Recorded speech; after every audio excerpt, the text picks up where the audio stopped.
Good evening, Free Enterprise fans. My name is Dathis. I'm joined here in the commentary booth by Bad Karma, and we are here to watch part of the Ramu group stage with Gaming with Wraith and PixelTamer. How you doing tonight, Bad Karma? I'm doing good, Dathis. I'm looking forward to this match. I know it's late, but hopefully we can keep everybody awake all the way through it. Absolutely. We've seen a lot of really good races going on, a lot of great races happening, and it's only been not even like 4 days in, and it's been crazy the amount of races we've had going, and it's great the fact that everyone's here with us. We see we've got a few good key items we have to be hunting down today. We have to find ourselves the Sand Ruby. We got to get at least the Baron Key to unlock it, and the Whale to get the Masculine Altar, or the Adamant and the Legend Sword. Can you give us a little insight on some of the other parts of these flag sets, just how many of the objectives we have to do? Yeah, so with Highway to the Threemus Zone, we only need 3 of these 4 objectives. That's one of the new features with the 4.1 flags that just came out about a month and a half, 2 months ago. This makes it so they only have to do 3 objectives to get their crystal to take on Zeromus. So any combination will get them there. Some of the other flags that we'll see is the T Wildish, so that means we can find a crystal sword just hanging out in the ancient waterway somewhere, Stardust Rod out in Fabul Castle. It could be anything and anywhere. So looks like we also have no boss hunts, which is interesting. I believe that's not, or my apologies, I believe boss hunts are off on the random objectives, but no, possibly a Demus hunt out there. Yeah, that's the only boss that usually we look for. If we find it early, that's fantastic. If we find it late and it's actually guarding a key item, that's even better. The nice thing, though, is like you were saying, T Wildish, the loot pool is fantastic. So you've got access to, like you said, all those high tier 7 items. You have access to possibly even finding, say, a Bahamut for Rydia early on. However, it looks like one of our starting characters is in fact Porum, the, as a lot of people say, lesser of the 2 white mages, but also always a very, very welcome addition to any team, in my opinion. Depending on those early items, you get a Artemis bow and a heroine robe right off the bat. You go from, the lesser of 2 white mages to a perfectly fine murder child. Absolutely, and as we've seen in some of the other races, and even back in the Fabul Gauntlet, Porum has done a lot of work. There was a run where she just dodged everything and carried through. So never ever underestimate the lesser known of the 2 twins. But we are getting to that 15-minute after, and the delay's going, so the runners are getting close to starting. What are you hoping to see as our starting key item, though? Starting key item, I'd like to see, something a little spicy, a little interesting, something that a lot of people don't like. I like to see a hook when I'm watching these races. It's really hard to avoid that hook route once you start with the hook. It's almost like the seed is just steering you there. Agreed. I'm actually a little bit different on that. I like to see a lesser item instead, something like maybe a protect ring, which gives you a little bit of power, but say a weapon for a non-starting character. Let's get a, say, defense sword, and you have a pair of children start, just so you have something like that, just as like, well, go find your first key item somewhere out in the wild. And speaking of finding it, we're going to see who's giving it and who's paired up with Porum. It's like we got a Yang to start off. Oh, and the Evil Wall is going to be hanging out in Baron Castle. And look at that call. We got a white spear to go with it. So we find a cane. That is arguably one of his best weapons to have. So that is a great start, and great against a fair amount of bosses. Not great against the Demus we were talking about. But in all honesty, this is a fairly good-ish team to start with. You've got early heals, early access to Berserk, and Yang just likes punching things. And then really nice thing is if you can find some of those elemental claws, then you're going to be getting absolutely all those weaknesses for a majority of the bosses in the seed. And the best thing about Yang is a lot of his stuff, he doesn't, he'll be able to find it in the overworld. That Thunderclaw can be in a shop in the overworld somewhere, which you're going to be checking early on anyway. You get one of those, there's a lot of bosses weak to lightning that he can just punch and do 4 times damage to. Absolutely. And yes, guys, you are not seeing anything wrong. These are not split screen. They are both going to Baron. We find a ninja sword. If we find an edge, which have C relaxed, so he could be anywhere, we might, as a matter of fact, make good use out of that. But we do find a Rosa in Baron Inn. Yeah, Rosa guarded by a CPU. We don't know the second boss until we get through that CPU, but CPU there is definitely not a rude fight to start off with. Absolutely, and the really nice thing is getting that curse ring in there. That's a great amount of utility right there. Probably one of the best items to find that early on, considering how expensive it's become. Yep, and one of the things you might be noticing, they're checking a lot of empty spots, and one of the other flags that is on is only 60% of the chests are filled in this seed. So 40 of these 40% are duds, where they're, and some of them they can't even see until they check them. Absolutely, and another thing, so that's a good question then, Karma. So only 60% of the treasure chests are available. Does that mean that the trap chests are part of that 60, or do they exist outside of that?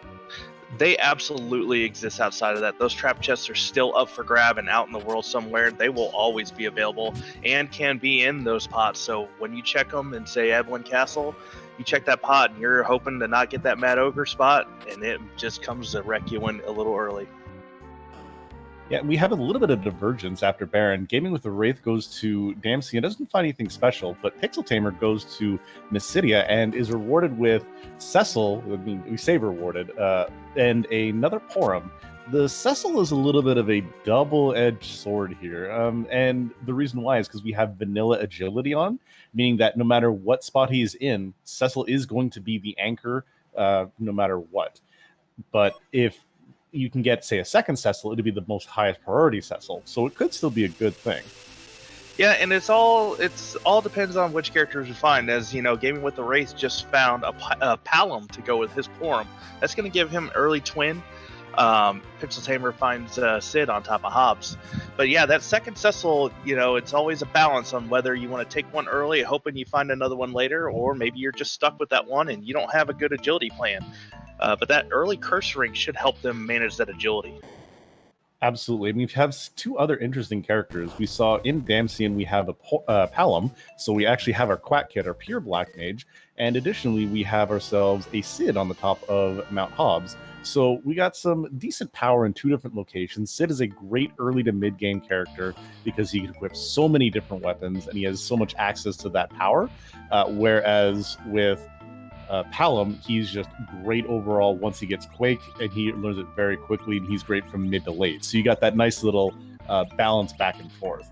But the really nice thing, and PixelTamer's even showing off, the Twin Command doesn't require a Palom and a Porum. 2 Paloms, 2 Porums work, so if you got 2 White Mages, you need to throw out some damage. That's a nice little bonus. Yeah, and that's not a fact that I personally didn't know until recently when I just rolled a double Palom. I said, oh, why is the twin command lit up? You don't need to have 2 different twins, just 2 twins. And Gaming with the Wraith has 3 twins. Do you know how that will work when you select the twin command? Off the top of my head, I believe it works off the priority system as well. The ones in the highest priority are the ones who work together, and then the third one gets to do his own thing. But also, as we saw, Gaming with the Wraith found a couple of exits in the Mysidian shop, so that's a nice little way to get in and out until Porum, or one of the Porums, learn exit on their own. Oh, and there's a nice pickup. PixelTamer picking up a power shirt in Watery Pass. Great place to loot. Yeah, Watery Pass with T Wildish, it's the treasure is kind of weighted like T Pro, and that some of these out of the way spots have definitely a higher chance to get that later tier items. So getting a power shirt there and a Watery Pass is really nice pickup, and he's going to pass on a second Cecil that's hanging out there. Absolutely. Well, PixelTamer, yeah, he has passed on the second Cecil, so he knows there is still one available. Also, to answer a question in chat from Kovalkin, the 2 twins in 4.1 also answered by Invenerable. 3.0 onwards is when that has happened, so it's been around for a little bit, but not a lot of people use it because usually you have one twin doing something, or your healers are a little busy doing something else. I like the early game twin use. That flare is definitely going to be your heaviest hitting thing for a little while, especially through a lot of these early game fights. Absolutely. That's the one thing this team's kind of lacking a little bit, is some decent power. There's not really been any good weapons for Sid to make use of that early game power that he can come with. No good axes, haven't got an Earth Hammer. What we have found is again, power shirts, so great to boost up Yang stats, but they don't really get very far up in his lower levels. Even with Sid, he starts off at level 20, so he's still going to be bonking for 300 to 400 damage a hit. Higher defense, he'll go down to still 200, but I like taking an early Sid. You know, you're probably going to replace him in the later game, but that early Sid is definitely going to carry you through, at least through anything up to ordeals. Indeed, and that's actually a really interesting little bit that you have to deal with, because we do not normally we have a way to retrieve characters with there's an Earthhammer, as a matter of fact, right there. The fact is, like, you don't want this character, you send it up to the Tower of Wishes in the Cydia, and you can clear them later. However, for this stage of the tournament, we have C buy-on, meaning that if you do not want this character, then they are permanently gone. They either join your party or you leave them there for a later date and pick them up later, which is probably one of the reasons why PixelTamer didn't grab that other Cecil, but especially because there's no good weapons for him at this current moment. Well, and that'll be good to pick him up later on. He doesn't pick up that second Cecil now. He's going to possibly save that for the late game, and he could go into Threemus with a level 1 Cecil as his anchor. That's going to really help him in that fight. Absolutely. And speaking of fights, we have Sandy, Cindy, and Mindy, the Magus sisters here. Not a bad fight to find. That Earth Hammer is going to do a lot of work here. Oh yeah, using it as an item here is going to hit all 3 of those sisters, and they do not have a lot of health here. I wouldn't be surprised more than 2 casts. Absolutely. And we see a failed twin cast, which might be for the best, because I believe if flare happens, wall might reflect it. Don't quote me on that. It does. So that could have been a very, very bad roll there. But yeah, it looks like probably 2 casts. And then a really nice thing about that Quake is it doesn't care about wall. It goes right through that. And between with a Strange Shirt Yang and a Dark Knight Cecil, who's not going to be doing a whole lot of damage, it's still going to be focused damage on that Cindy. And look at that, a pair of hits from the Earth Hammer, and the fight goes down. Some levels go. Unfortunately, 1 Porum's eaten dirt. We're going to look at our first key item, and there's the hook you were asking for. So both of our predictions come true early on. You wanted a weapon, and I wanted a hook. Absolutely. So the thing is where do you go from here? You've got yourself a hook. You've got yourself a half-decent little team. Do you just run up ordeals and get yourself a paladin, or do you decide, you know what, I'm not going to do the Rivers McCown special and fade the Bool? Where's your thought process going here? Where do you think the runner should be going next? I think with this party, I think you definitely get that paladin Cecil. Maybe do some trap chests in Eblin and the Eblin Cave and Eblin Castle to see what you get if you get something spicy, and then run that hook route. Unless, you know, you can still do Baron Inn and get that key item. You got Fabul, but if I get an early hook, usually the seed's pushing me that way. Indeed, but it looks like PixelTamer's doing a little bit different. He's going to be hitting Fabul, going to be doing, it looks like probably a rotation around the world, and we're going to get a look at what the next boss we have hidden here. And I'm wondering if he's doing this to kind of group his shopping and his progression all together.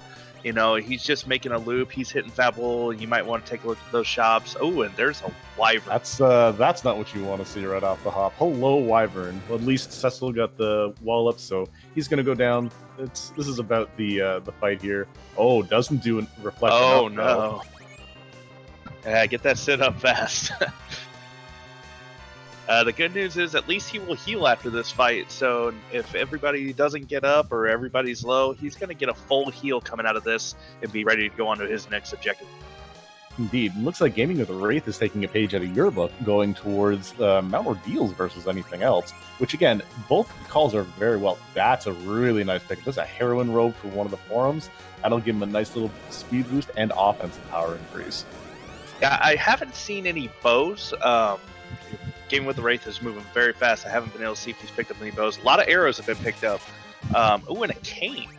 Yeah, there's a great way to use that White Spirit. Do you get rid of Yang? Do you get rid of somebody else? This is a really tough call right here. Not so much for Gaming with the Wraith. I have seen an Elven bow, I believe is the best we've seen so far. I could be mistaken that I saw something, but we got those counter nukes going off. And PixelTamer getting through real quick. And on Gaming with the Wraith side, even a Dwarf Axe, so that cane, back row access immediately as well. And that's going to be good for his Cecil to anchor going through that hook route if that's the way they got to go. You get something rude in, hanging out in there like a Kanato. That Dwarf Axe is really going to help slow him down and make him workable. Absolutely. We talk a lot about certain things back and forth here, but the back row thing. Can you explain a little bit about what we mean when I say the back row? He's back rowed. Yeah. So in the vanilla game, there's a glitch where when you equip a ranged weapon on a character, it flips a bit that says this person's able to hit the back row from the back row. The problem is when you unequip those weapons, that blit doesn't switch back. So you can turn that Dwarf Axe on, which is a ranged weapon, and immediately unequip it, and Kane can now hang out in the back row with that double defense and do full damage anywhere on the battlefield. Absolutely. And speaking of nice things that you can find, PixelTamer also found the Darkness Crystal in Fabul. So that is a lot of the map that's opened up now. You can get another character in the up there. There's another shop access. It's a lot of areas that's open, and we have a very seldom used ability. We had the J abilities turned on, and we had Dark Knight Cecil use Dark Wave, took out the front row. Earth Hammer took out one of the middle dolls, and then we had the Earth Hammer finish off the last two. Great use of AoE abilities. Yeah, those dolls, if you could let them go out long enough, they turn into one big doll, and that big doll can hit pretty hard in some spots. And also change back into the little dolls if you don't kill it fast enough. So getting them down in the early phase is definitely the way to go. It looks like they've got a Baron Guard fight as well. So Mad Ordeal's being pretty generous. Yeah, but the nice thing is this is also a lot of free bosses or easier bosses getting out of the pool. I don't believe they've found a mute belt anywhere, so that's a little bit of going to make this fight a little bit tougher. But I always like seeing the free bosses out of the way so that when you get to the tougher spots or more required spots, you're going to have something really fun to take care of. And speaking of fun, PixelTamer finding silk webs in Troya. Yeah, and he's actually, Gaming with the Wraith is actually going to try and mute those guards with Porum. He doesn't have Toad yet on Palom to, do the other, favorite strat of toading these guards so that they do a very little damage. But getting them with Mute, that's going to save a lot of counterattack spells. Absolutely. We're not going to have any piggy characters. We're not going to have any mini characters. Although we do have a dead Dark Knight at the current moment, whereas PixelTamer is going to take try his luck and get himself Rosa. This is not a bad call, especially getting that Darkness Crystal. I'm wondering if he's trying to maybe find some more key items, maybe hopefully getting a Sand Ruby or a package, and maybe getting that Tella for a good early D machine grind to make the rest of the seed pretty fancy and free. Or, because I am here, we could find ourselves a lovely Baron key right here in Baron in a nice vanilla spot.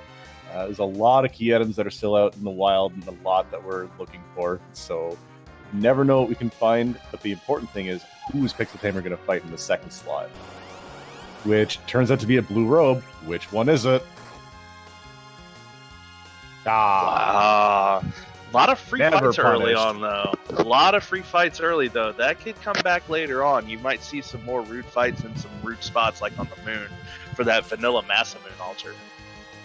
Like I said, I'm excited for some of the rude bosses to be later on. Whereas we do have Gaming the Wraith about to turn his Cecil into a paladin, while Water Hag is going to get bonked 3 times and put down, and we're going to get a Rosa and a free key item. A Drain Spear Ordeals is only good for giving Tella spells and making Cecil's paladins. That's value, my friend. So if you want some really cheeky strategies, which I don't think... did I call the vanilla or not, by the way? Over it. Absolutely. Right side. Guys, look, I just commentate this time. I don't roll these. But we also find a very rude fight on the top 4 deals. We have Golbez, a fight that normally you want to be minied or muted or something like that to block the paralysis. Which he got the mute off. He does get the silence off, which is very, very nice. But normally you want to have less people in, but you get a full heal here, so you have no control over that. You have a full heal, and Golbez can be rude in some spots. At this spot, there's not a lot of health. This should go down pretty easily. It's just time. I would expect PixelTamer will be making this trip up there and spending the exact same amount of time. As the question will be, does PixelTamer go and turn in that Baron key right away?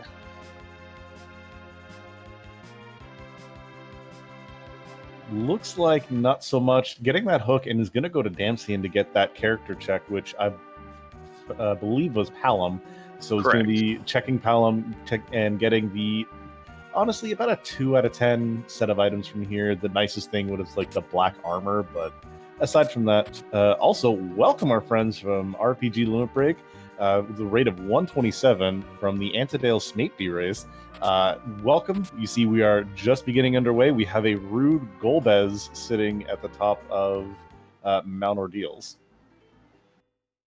Yeah, and PixelTamer found the Darkness Crystal early at Fable Gauntlet just to get everybody who rated us caught up. So we were trying to see if he is just going to go down the hook route to get his underground access, or if he's going to go venture up to the moon.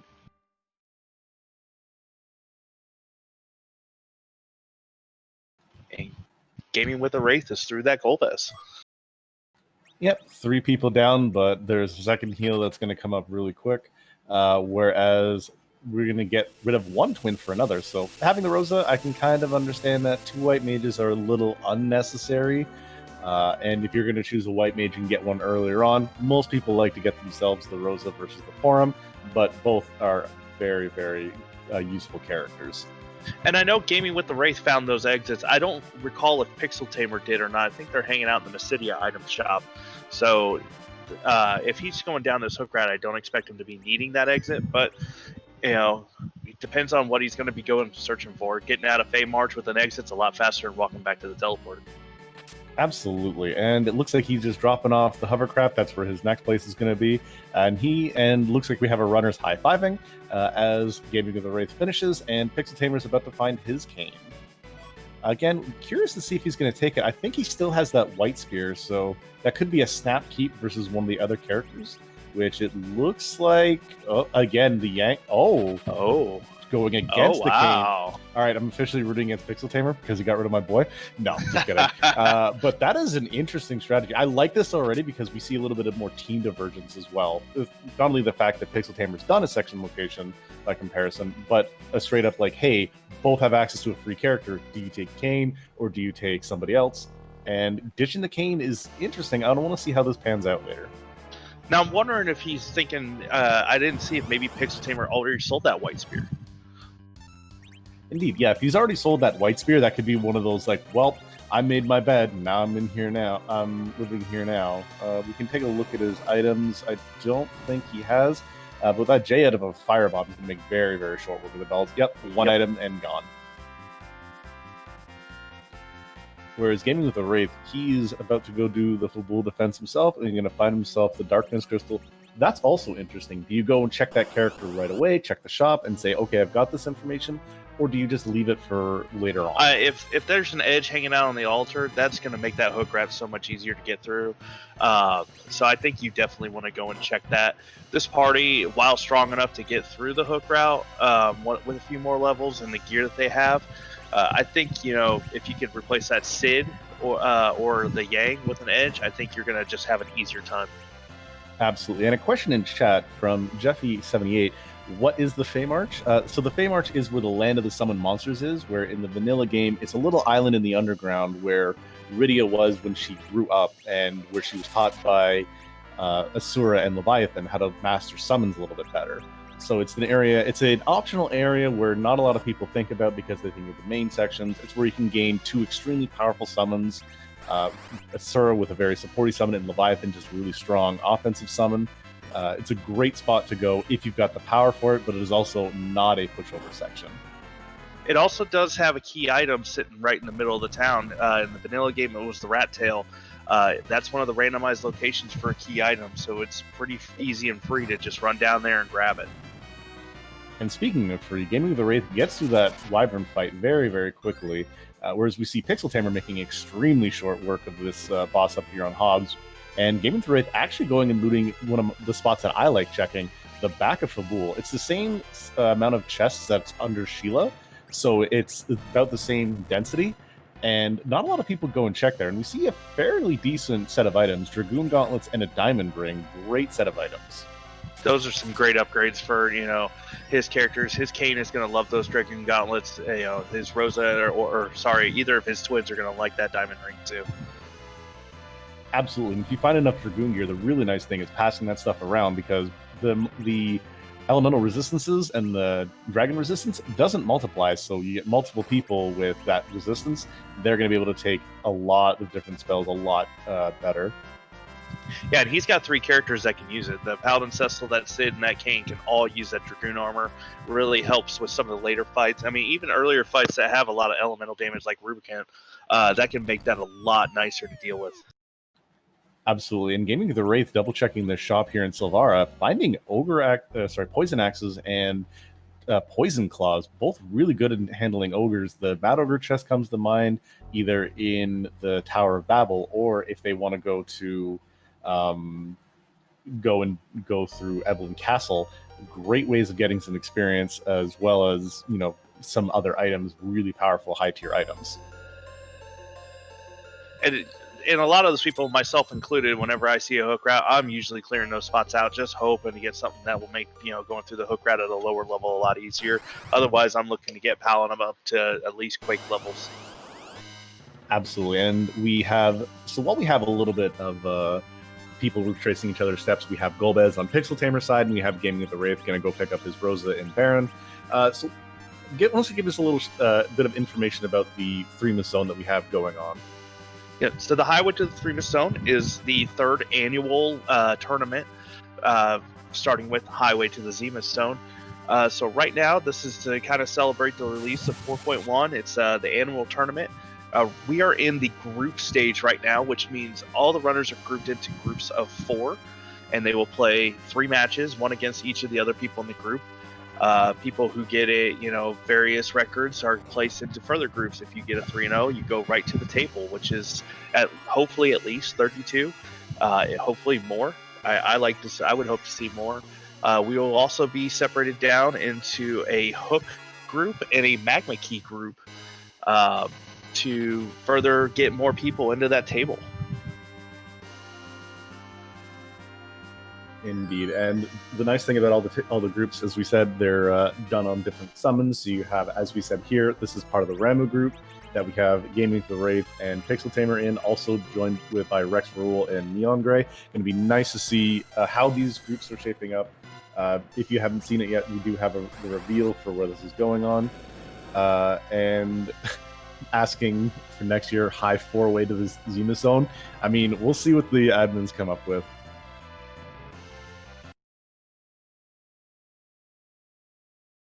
Yeah, shout out to our runners tonight, Gaming with the Wraith and PixelTamer. They've put on a great early show for us right now. Give them a follow, give them your support as they go through these group stage matches, and all the runners that are in the Highway to the Threemus Zone put on some excellent races so far. We're like we said earlier, we're only 3 or 4 days into this thing, and we will be going at this with a lot of races. Absolutely. We've got 2 more this week and then 2 weeks following for races just to get through all these group stages before we start seeing the tables, and it's going to be interesting to see which routes hook out where. And speaking of routes, it looks like the only way underground that we have access to, unless they want to go through that Baron, is going to be through that hook. Now, do you take the chance, go through Baron, knowing that you've got an evil wall at very minimum to face, or do you just say, you know what, let's bite the bullet, let's go through this hook route?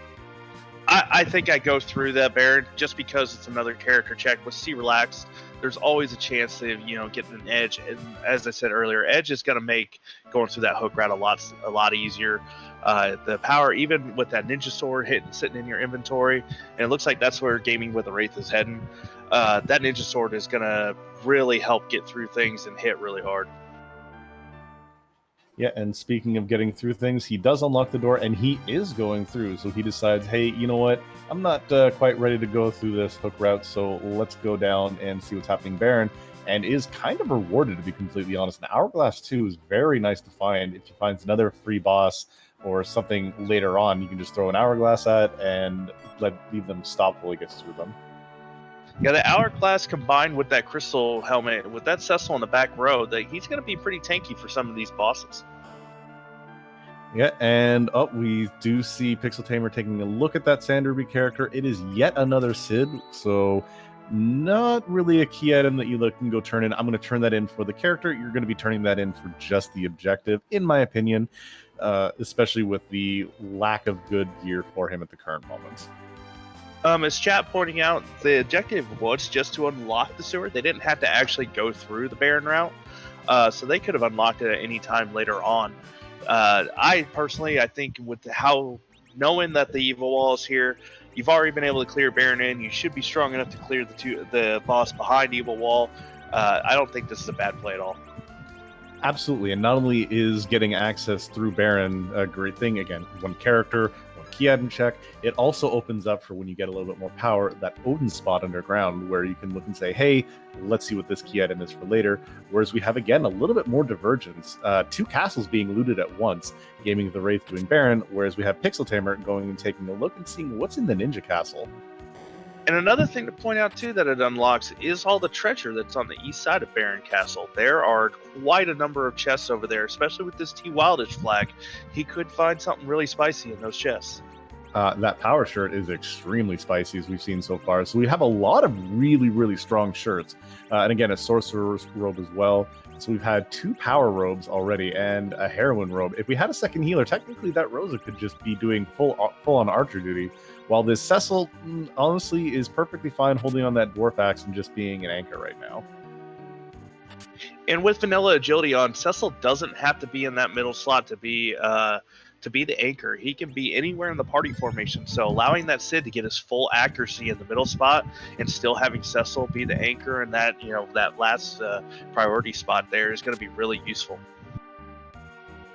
Absolutely. And as Chad actually pointed out that I didn't fully pay attention to, Gaming the Wraith actually drops off that Cecil inside of Baron and taking that Rose instead. So he can go with whatever anchor he wants. Doesn't have to go with that vanilla Cecil, which right now there's no reason to keep it unless we do that forge the sword with adamant, because as we've seen, his best weapon has been an ogre axe in the shop. And did Gaming with the Wraith go to the waterway? I think he did, to see that there was another Cecil there. So he could be playing, a later game, as, we pointed out when PixelTamer didn't take that Cecil, that he may just be planning to go pick him up later. Absolutely. Oh, and we have a nice couple of items in Baron as well. An Artemis Arrows and a Lilith Rod. Going to be very good for Rosa if he puts the Heroine Robe. And the Lilith Rod, absolutely great for that young quack kid. Yeah, I don't believe we found any other rods. So, a +5 to, I believe, the wisdom stat. I always get the white and black magic stats mixed up.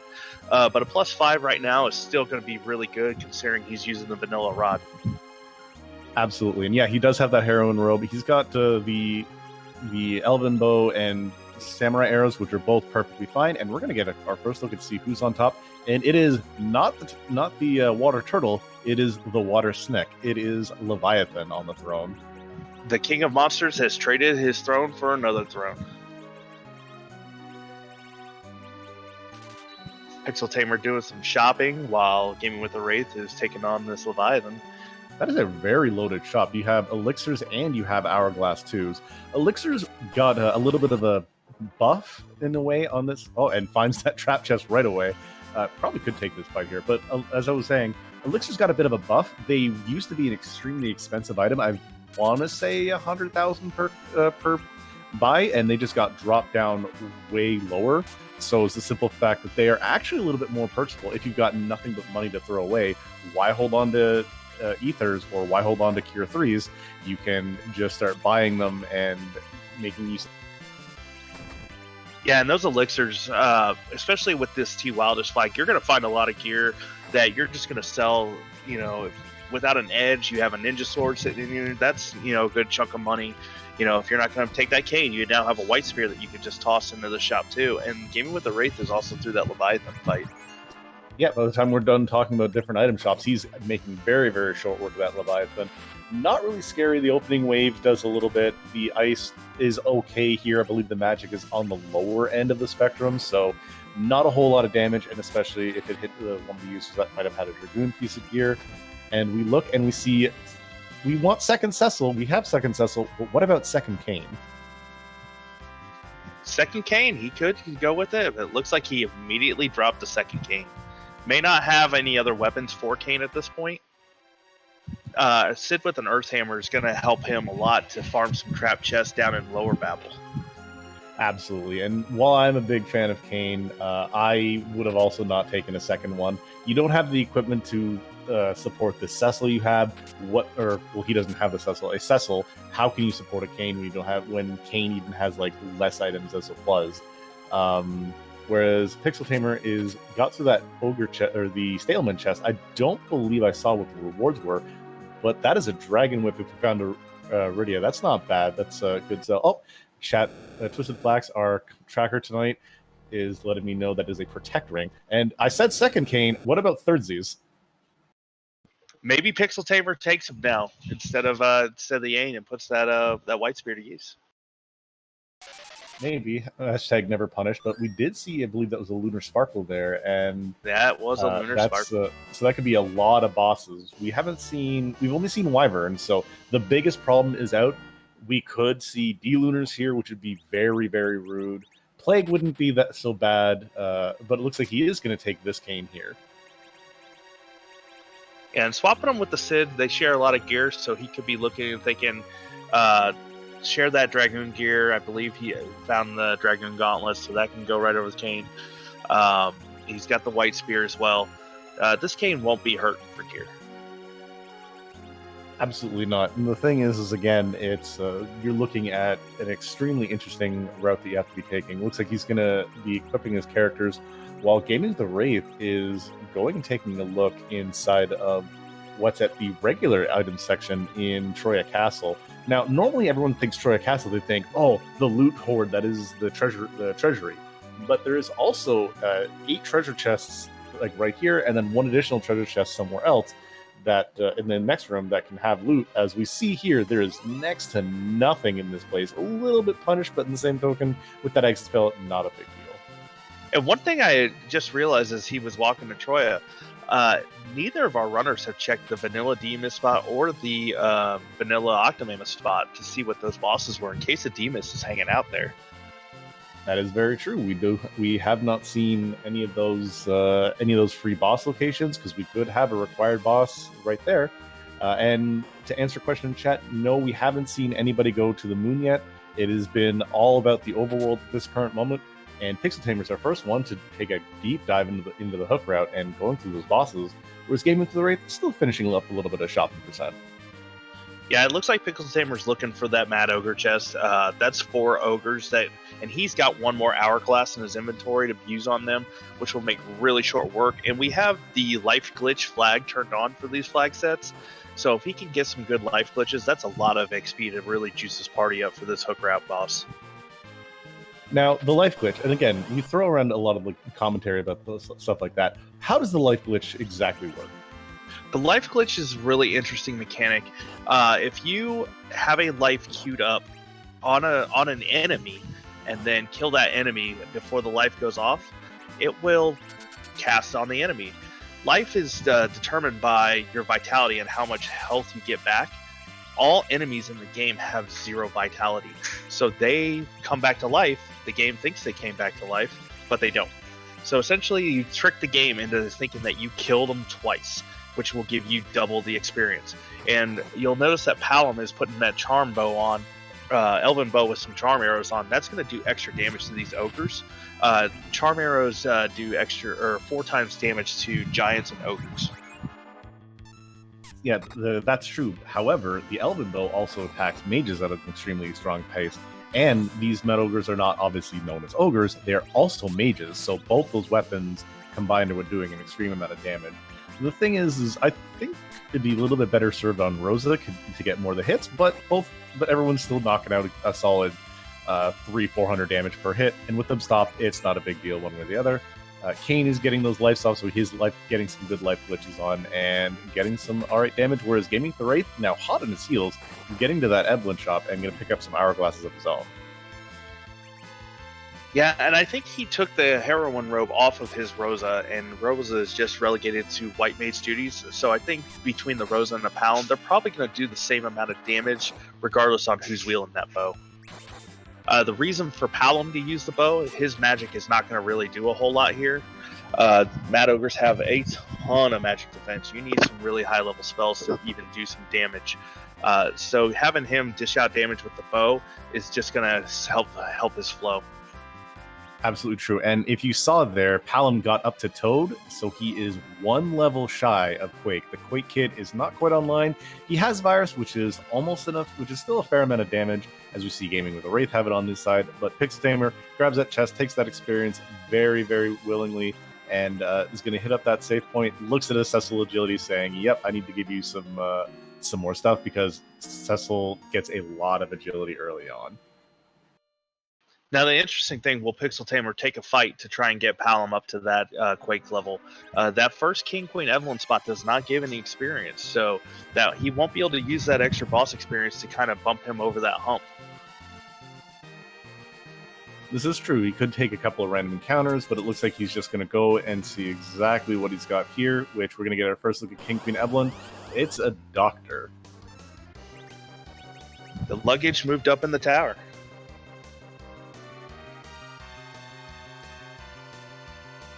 In the vanilla, you find Dr. Lugia at the top of the lower Babel Tower, and now he's hanging out in the upper Babel. So, do we call this French vanilla? Do I still get blamed for this? Is that how this works?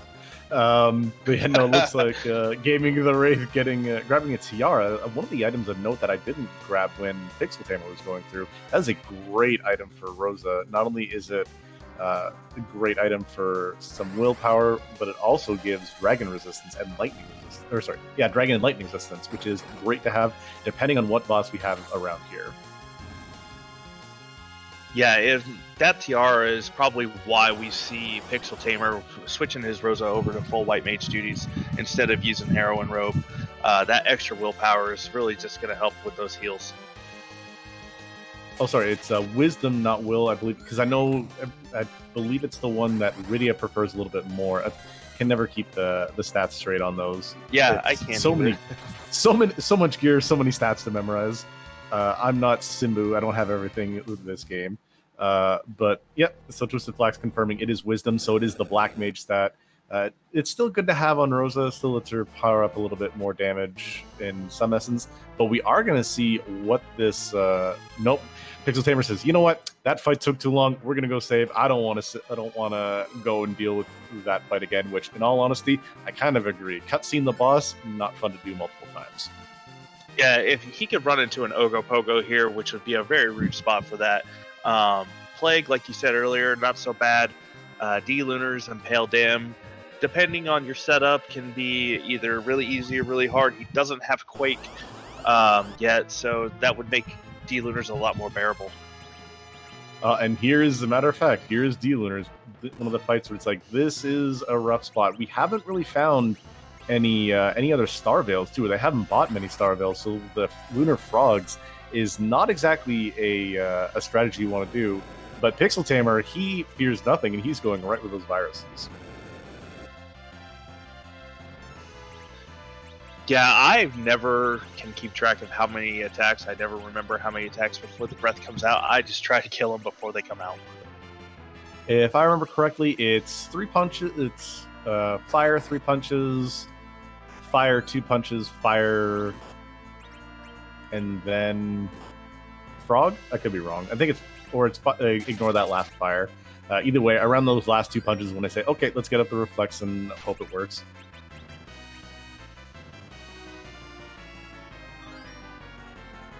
Oh, Possimorphus in the chat corrected me. It's 2 times punch, 2 times fire. So it's 2 punches, 2 fires, 8 punches, and then that's when it does the reflect, or when it does the breath. Which that was a vanilla. That's a strategy that works in vanilla. It's not a free enterprise specific thing. It works in the regular game. It was a way to deal with them, because the other way of these scripts working is if you hit them with a regular fight command, not with the jump or with power or anything like that. If you hit them with a regular fight command, they actually will then start bouncing viruses and set their magic pretty high and start absolutely blowing through the HP of your team.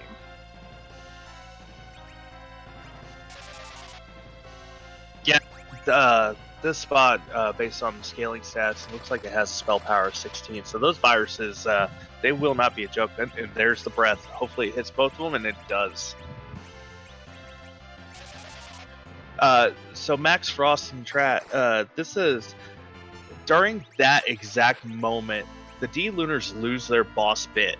So when you reflect the breath back on them, all the status effects that normally affect your team will be able to affect the D-Lunars at that spot. That is why this strategy is so popular to work with, because now this essentially becomes a free fight while they whittle down this large HP pool. So something that chat picked up on and that I saw and I kind of was confused as well. Apparently, Bear Yang's ability where he gives himself the armor spell or protect spell is able to be reflected, which I never knew. And the fact that I'm seeing that is very interesting for the first time. So we did say that Yang is a punch mage. This 100% confirms he does know magic because he does have an ability that can be reflected. I'm with you, Dazis. I had no clue on that. I even missed it when it happened. That is a very interesting fact and something that could be dangerous. You know, one of those D-Lunars probably has some extra defense right about now. I mean, when you have 2 defense, giving extra defense to that, I don't think it's a bit of a big deal in that aspect. But as you see, the nice part here is, unfortunately, Rosa and Kane are are frogged and berserked and confused. So it's just get through this as quick as possible, which is exactly what Palom and Yang are doing. They're doing a whole lot of work. Oh, even Kane's doing his part with a lovely 3 damage from the frog. Gaming with the Wraith, finding that Dr. Lugae hanging out. He knows that it's a Lunar Sparkle behind it. Yep, both our runners are actually getting underground near the same time. We got about 42 minutes in, and they're both hitting the underground. Not bad for a semi-full clear of a fairly okay Earth, but a somewhat annoying underground path. The big problem here is there's a lot of HP between these two, and without that Holy Spear Cane, it's a lot to chew through, and with Cess only doing about 200, 300 damage himself. And it looked like Gaming with the Race Palom has a little bit more health than PixelTamer's. I'm thinking he has Quake. Yep, there it just came out actually. So that will definitely speed him through that D-Lunar in this Dr. Lugae fight. Absolutely. I was going to say he actually had he was using Virus on the Stoneman chest, so he was definitely getting it from the next 2 a little bit extra EXP. Which is interesting because PixelTamer, I believe, was the one who went through Cave Evelyn Castle, but Gaming of the Wraith is the one who's got these slightly better levels. I don't think PixelTamer took any of the trap chest fights, though, when he went through Evelyn. Oh, that is very true. He actually got very lucky and didn't hit any of the trap chests. That must mean they're all in the left tower, which is very interesting. And answer in chat from Wudge1, apparently it doesn't look like PixelTamer Cecil has it, but doesn't need heal, gets through the fight very, very easily. We're about to see if Cecil gets it. Palom, a little bit too late, my friend. You got Quake, though, but we get through that fight pretty easily. Whereas, speaking of, Gaming with the Wraith gets through that cutscene boss, and we get to enjoy that more poison walk as we go through. And as I was thinking about it, you know, Gaming with the Wraith has gone through Baron Castle, so that's probably where the level disparity comes from. That is very true. That's another 2 bosses and the other check going on there. Whereas we have PixelTamer at 45-ish minutes, our first runner underground. I don't believe he gave us a peek at what the boss was at the top of tower, but he's just going to get himself that Falcon, and we're going to see that now the entire map basically is open to Pixel, where he's going to go next. There's a whole lot of options now. He only needs 1 item. He does not have that tower key that Gaming with the Wraith has. It would be really interesting to see Gaming with the Wraith come out of this and just immediately land and run up that tower. I would expect PixelTamer is probably going to go get his freebies, probably run down to the Fey March and see what that looks like.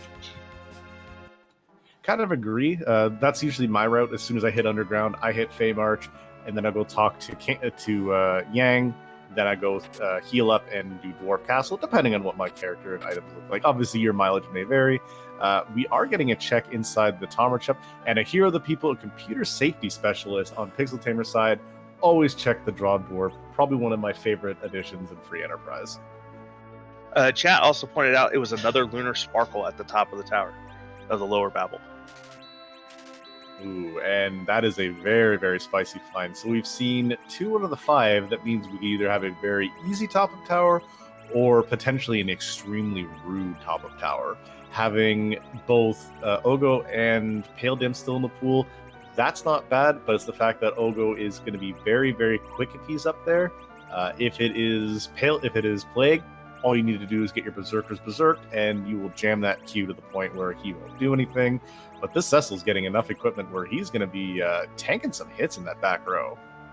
I wonder if PixelTamer's thinking ahead to Fey March bosses where, everybody's going to be pretty low health when he go down there. He's going to be in the back row and possibly thinking cover strats there. Absolutely. And we do find another spicy find. There's Baka's ones for sale in Tomro. The dwarves with their Dwarven Ale. Great item. Lets you cast Berserk, so that's going to be great for the Threemus fight near the end. Also, finding Strength Rings in the armor shop, so that's going to give his DPS a little bit of an increase when he gets the money to afford those. Yeah, in Gaming with a Wraith, working through his D-Lunar fight, he just lost his Palom as he started throwing Star Veils up, but the first D-Lunar is down for him.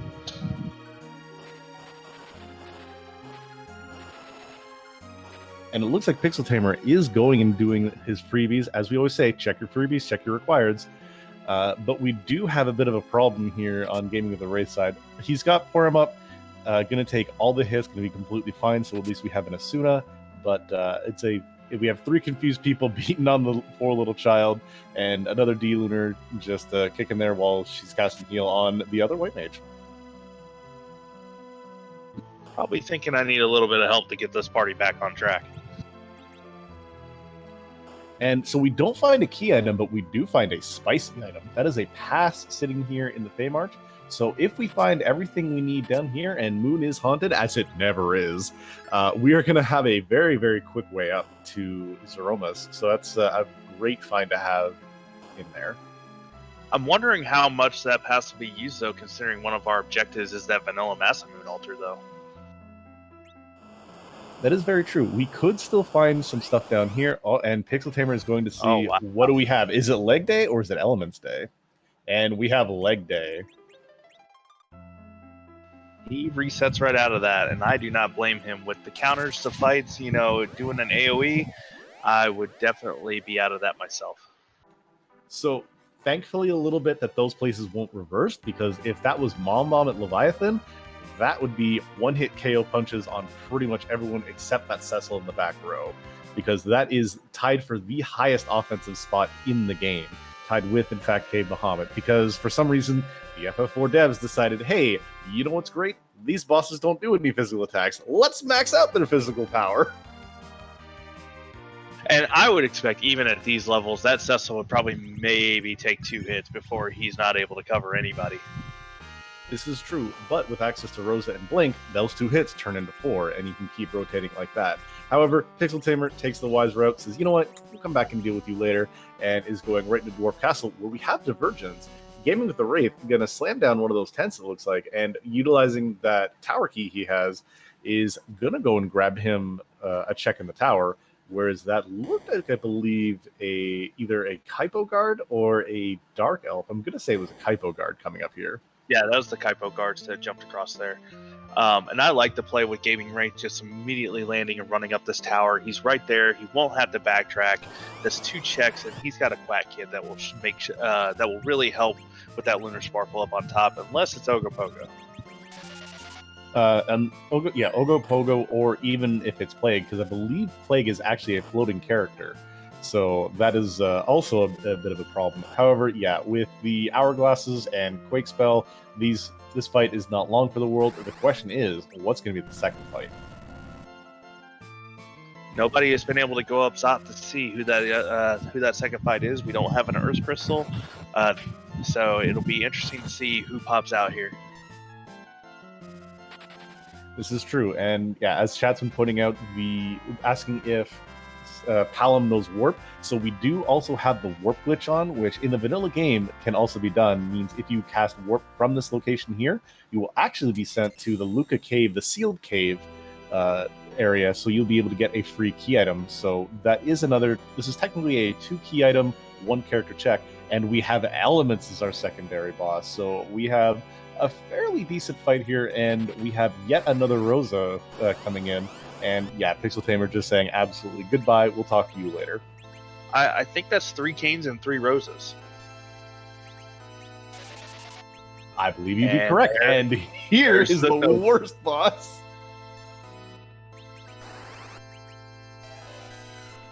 So there's not a lot of places where Ogopogo is in fact a danger noodle. This is one heck of a bad place for Ogopogo, because it is a high HP spot in a low-level area. I believe it's an 18k HP spot that they have to tear through and get through. It's not the punches that is the problem, it's the cures. But with two mages that'll be popping out cures, you should be able to get through with fair ease. And you also have Palom being able to toss out things, because he is not going to be doing anything that resembles damage with those spells. Not unless you want to eat the counter Blaze. Although he does have, I think both Sid and Kane would resist that a little bit, because that Blaze is an ice attack. Their Dragoon gear would really help them out. But yeah, unless he wants to, get the extra heals out, he's not going to be doing a whole lot with that Palom. And we see that today's latest fashion in Dwarven Castle is an elixir hanging around Luca's neck. So again, not a key item, gives you access to some more experience, which is always nice. But aside from that, nothing that's going to give any progression. So a little unfortunate-ish on that end, but we can still see what's for loot in the Dwarf Castle. And maybe we find some nice stuff. We did see a ninja hat, which is one of the more powerful headpieces, and PixelTamer is selling the bank to be able to afford himself another one or two. I missed what was in the sealed cave. Did he drop down there with his warp? I do not believe he did warp. If someone in chat can correct us, I don't believe he has the level for warp at the current moment, or he could have just straight up forgotten the warp glitch himself. I know that there's some races where you forget and try to remember, but I don't believe his Palom is high enough for warp. That's unfortunate, because if you got to find out Luca Key and trudge down there, and I believe Gaming with Wraith, his warp or his Palom is high enough, and if not, will be after this Ogopogo fight. Yeah, that's the thing. If not after this Ogopogo, then there's also the boss in the upper at the key location. Doesn't give a lot of experience, but that could in fact be, say, the Alt Gauntlet, and that's a great way of saying some experience. But PixelTamer, yeah, doesn't have warp. Checks out and he's like, you know what? We're gonna go and wander back in the overworld. It looks like he might be going up to probably Baron, because he doesn't have any key items to do any other progression. So he might think that, hey, maybe my progression is through Baron, and he will be finding out that it is that tower key. Yeah, it just drops right there. Yep. And that's definitely probably the right play, or at least the one I would make. He's not ready to go to the moon, I think, and even with a character up there, those moon bosses, unless you get some free ones, and we've seen a lot of free ones already, he's probably banking on that moon, probably having some tough fights. And additionally, you could always, if you go on the moon, you don't find yourself a Tella. Another nice thing is that, and PixelTamer didn't even unlock it for his objective, as we'd seen earlier. Didn't think he did, but he does get that objective completed now, and he is going to go take a look around through here and pick up that hourglass that Gaming with the Wraith did.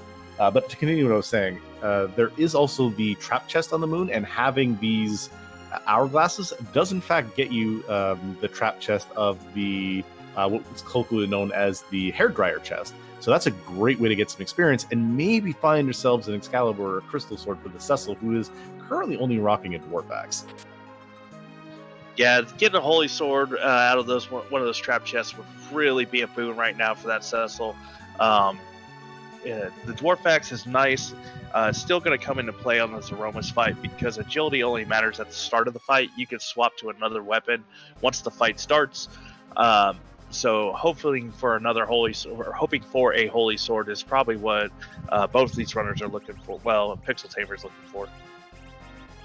Absolutely. And to be fair, Gaming with the Wraith, if we do find a decent Holy Sword, could go and grab that extra Cecil that we know is kicking around. Probably not going to, but as we see Gaming with the Wraith side, he is keeping everybody fairly well healthy and is getting through these big waves relatively easy, just having to keep that Kane up, who is eating a little bit of the ground through this fight, because Ogopogo is not gentle with these punches. Yeah, this is a long fight. I believe it's about 18,000 health, and I think Kane is doing about 1,000 per jump.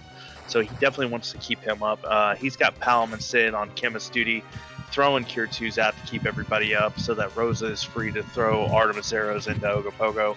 But Rosa does not have the heroin robe on, so that's why these arrows are only doing about 700.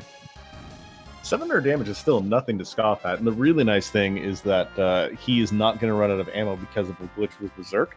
If you on your last arrow, it doesn't actually consume it if you are Berserk. If you input a command, that will eat the arrow, unfortunately. So just using these arrows over and over again, getting a nice spicy crit for 1200. But yeah, Kane and Rosa definitely making extremely short work out of this fight. And he's got it down. And his kid knows Warp now, so he can easily go to Dwarf Castle and see what's back there. Whereas PixelTamer through the evil wall and about to find himself the other note rope. And we have a Luca key, so we can see if this is required. We still have not found D-Mist, so that does mean that D-Mist could still be hiding there. Now, see, and that's another question. So with the warp glitch involved, and you have access to a Luca key, say you do Dwarf Castle right now, do you then go and check the boss to see if it's D-Mist and then warp out if it's not? Or do you just say, you know what, if it's there, and you don't touch it? With these flag sets, I think I just fade it completely. I warp in there, check that key item, and get out. With a D-Mist there, you only need 3 required objectives. You know, that's only going to be 1 item that's gated by that when you need 3 more. So I think I just fade it completely. And we got Bahamut sitting in the cannon room. So relocation and a fairly free fight. That's a not bad little pairing. Rosa using that last Artemis arrow, though, because there's an attack there, if I believe that's the last one. So that's something that I hope Gaming with the Wraith pays attention to. Whereas PixelTamer sees that other Kane, says, yeah, no, we've had enough of you. You can leave. I'm not sure I would be concerned with that being the last Artemis arrow. We've seen all of the major dragon bosses. Pale Dim is the last one, I think, for Artemis arrows to be extremely useful on. And by then, if Pale Dim is sitting on the moon, then, you know, his Kane and his Sid will, you know, be able to chunk on that, and that Quake Kid will be able to help out with the Pale Dim. Very true. Also, an alternate point, there is still the Alt Gauntlet out there. We could find that on the moon, and there's a lot of dragon enemies in that section. That could be a spot where we want to Berserker up, and she actually Berserker up between fights, but that's still 1 arrow that can do a whole lot of work. Whereas PixelTamer is getting himself his tower key now. I actually, in a practice seed, saved myself through an Alt Gauntlet that was on the moon with a Sid armed with an Artemis arrow, so I should have remembered that value right away. Hey, you know what? So many seeds, so many things to remember. Can't remember it all. PixelTamer is going to high-five Gaming with the Wraith pretty quickly. PixelTamer going up as Gaming Wraith goes down. And we're going to see what the other item for that half is. That is a required tower. So we have Sandruby. That is a second objective done. That means that Gaming with the Wraith can technically take what he's got, and he can go up to the moon, get some levels, and get his way through. To answer a question in chat, where was the pass? The pass was actually in Feymarch. Because Gaming with the Wraith has come down, he's only jumped right into the Tower of Babel, whereas PixelTamer did a more standardized loot underneath, went Feymarch, and then went right to Dwarf. None of the runners have actually talked with Yang to check to see if maybe Sheila 1 had something good. But as it looks as now, I don't think she has the goods of the seed. And Gaming with the Wraith being in Go mode, essentially, he just needs that vanilla Masamoon altar after he uses that Sand Ruby.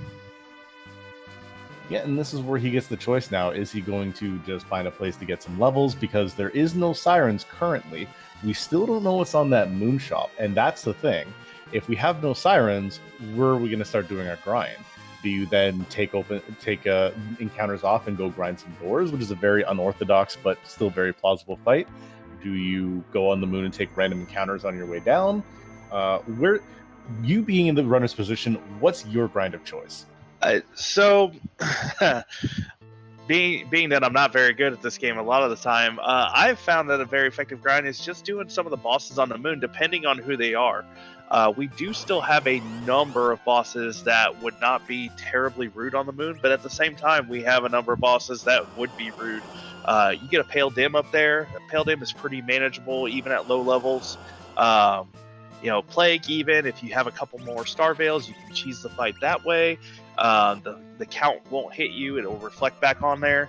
So there are still a number of boss fights on the moon that could yield a lot of experience, even for a lower level party. That's true. And Gaming with the Wraith, yet checking the shop, still not finding any sirens. Is just like, what's going on here?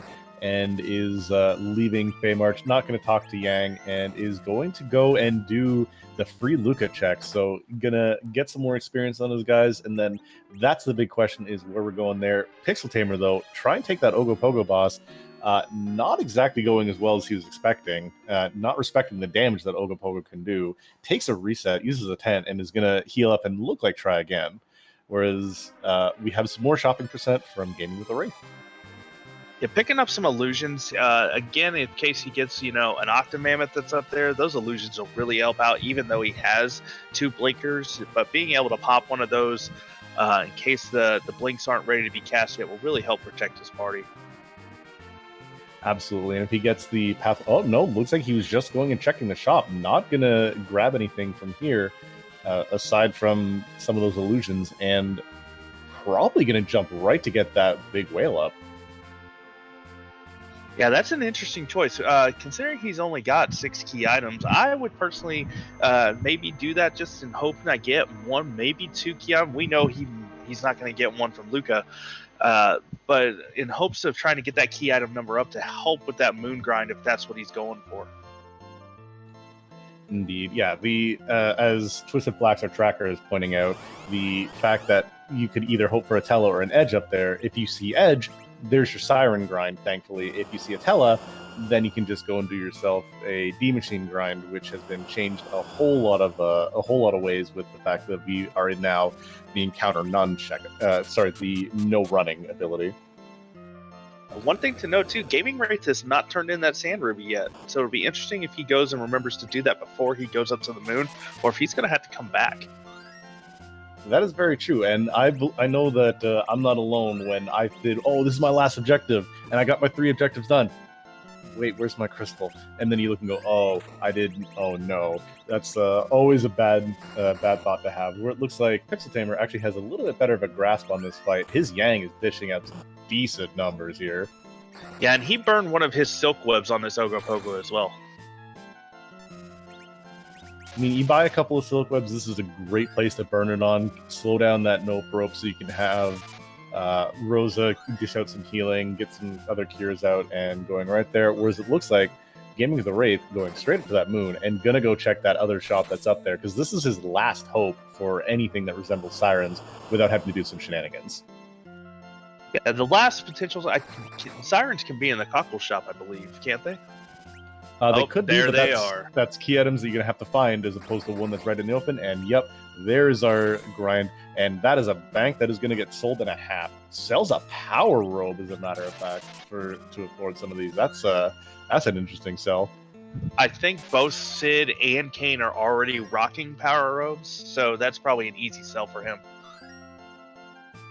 This is true. And he should have some of those hourglasses left, so we can easily knock out a couple of the dragons. But I think he only has about 3 or 4 of those, so that's going to be very interesting. It's possible he could be looking maybe to start with some Warlock grinds. He has 2 casters of Mute, so he doesn't necessarily need a Mute Bell. It would be nice because it won't miss. He could be thinking start there and then graduate to the dragons later. So it'll be interesting to see where he spends those Sirens. This is true. And chat actually corrected me. It was a power staff, not a power robe. I got a little overzealous. And all we see is a moon monk. So if there is a Tella or there is an Edge in this seed, it is either sitting at Earth, package, or behind the CPU. So we will not see them until possibly the spoiler log. So if you're gaming with a Wraith, how do you tackle this moon? Do you go hit cave value? No, he's going back to Earth. Looks like maybe he's going to go crack some eggs. Could be cracking some eggs. So at this point, yeah, cracking eggs is the best way for him to go about it right now.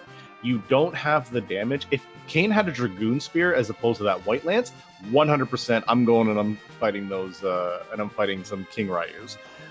Because he doesn't, he could also go down and he could go and grab himself some hourglasses and then go do those dragons. The fact that he shot off his last Artemis arrow also really is unfortunate. So he has to go and do the regular fight. Yeah, it looks like he's going to grab himself some hourglasses. Probably going to hourglass some warlocks, maybe.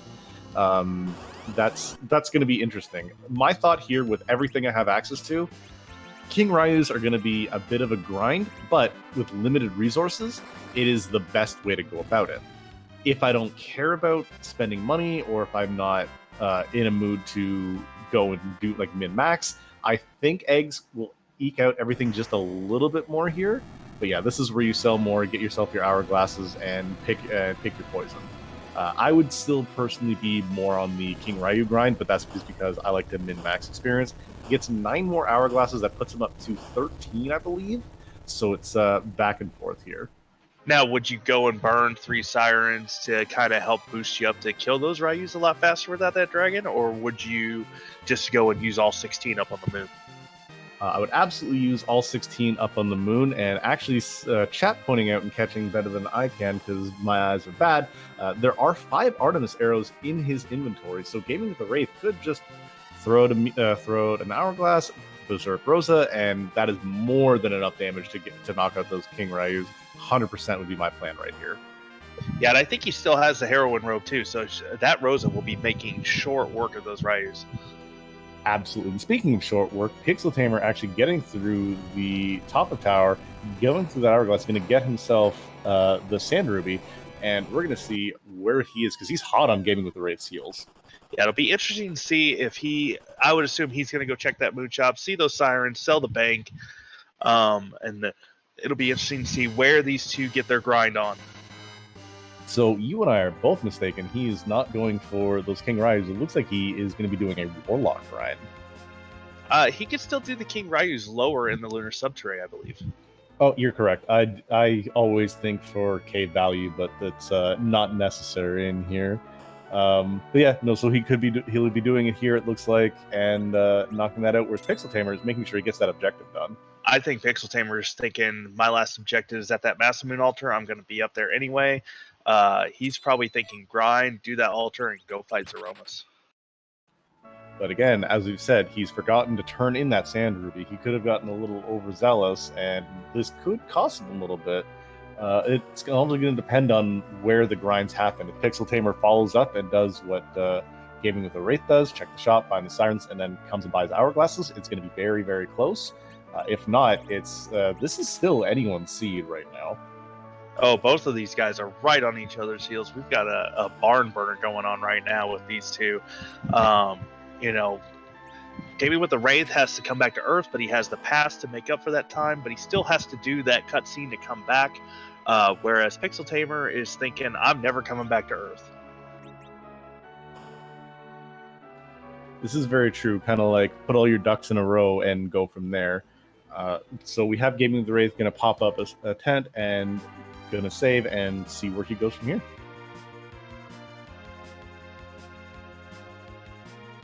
Yeah, I wanted to give a shout out to our restreamer, Groundflyer, and our tracker, Twisted Flags. I want to thank you guys. You guys have been doing a fantastic job tonight. Make sure you give those guys a follow. Also, give our runners a follow, Gaming with the Wraith and PixelTamer. Absolutely. And my co-commentator, Bad Karma, we just get to sit up here and chat and talk theory back here, but we have Gaming with the Wraith, PixelTamer putting on the real show, and the true heroes behind the scenes, like you said, Groundflyer, Twisted Flags, lighting up the pretty buttons and bringing the actual show. And I smell fire in the background, but I'm pretty sure Groundflyer's got this. Yep, and Gaming with the Wraith, he's starting with his King Ryu grind. He's going to throw the hourglasses out and cast a Berserk on his Rosa.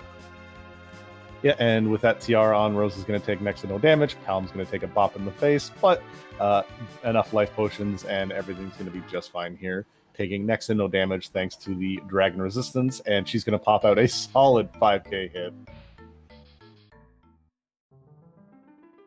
And the first dragon's down.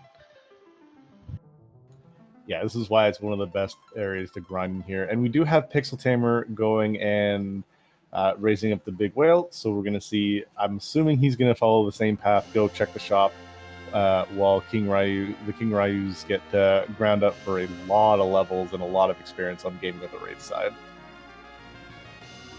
Yeah, this should be pretty quick. He's not going to need 16 sirens, I don't think. Maybe 7 or 8 with these dragons. Maybe 10.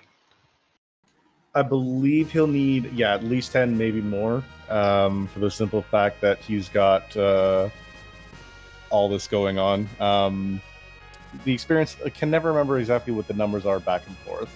And he'll still have the Masamune altar for, to bridge that gap in case he's a little short.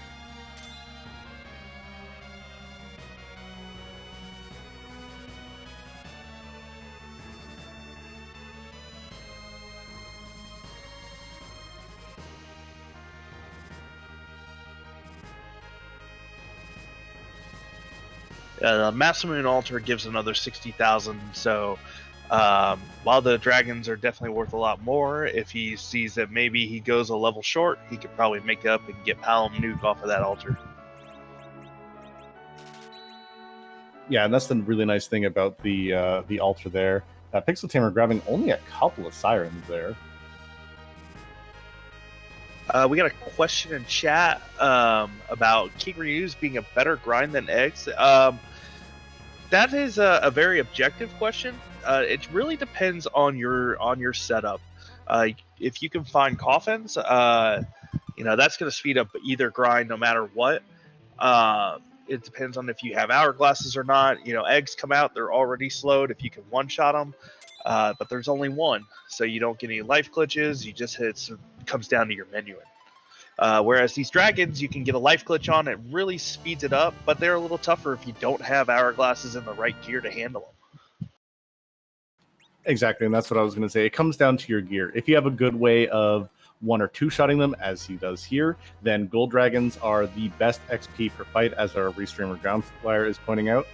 If you're limited on your sirens, it is the number one. If you've got a lot of sirens and you can even one-hit the eggs fairly quickly, like literally holding down A, then the eggs they work out to be slightly faster if you've got the resources. Overall, though, it is better in order for, I believe, with the double XP, it is eggs into D-Machine into King Ryu grind, if you've got the speed and the double XP. If you don't have the double XP, then I believe eggs and King Ryu swap around there. It also depends on how many levels you need on your characters. D-Schmoo619 making a good point. Somebody was saying about how Gaming with a Wraith might need to down his Sid, but there's a Sid waiting in bed for him, so he could just be planning to swap that out. This is true. He could have been playing the long con all along, and he could be doing waiting for that. But we see him just popping off kamikazes and not getting any experience on that Sid. So it looks like he's going to be happy with this one. Again, the big question is, does he remember that he's had the one key item he's missing?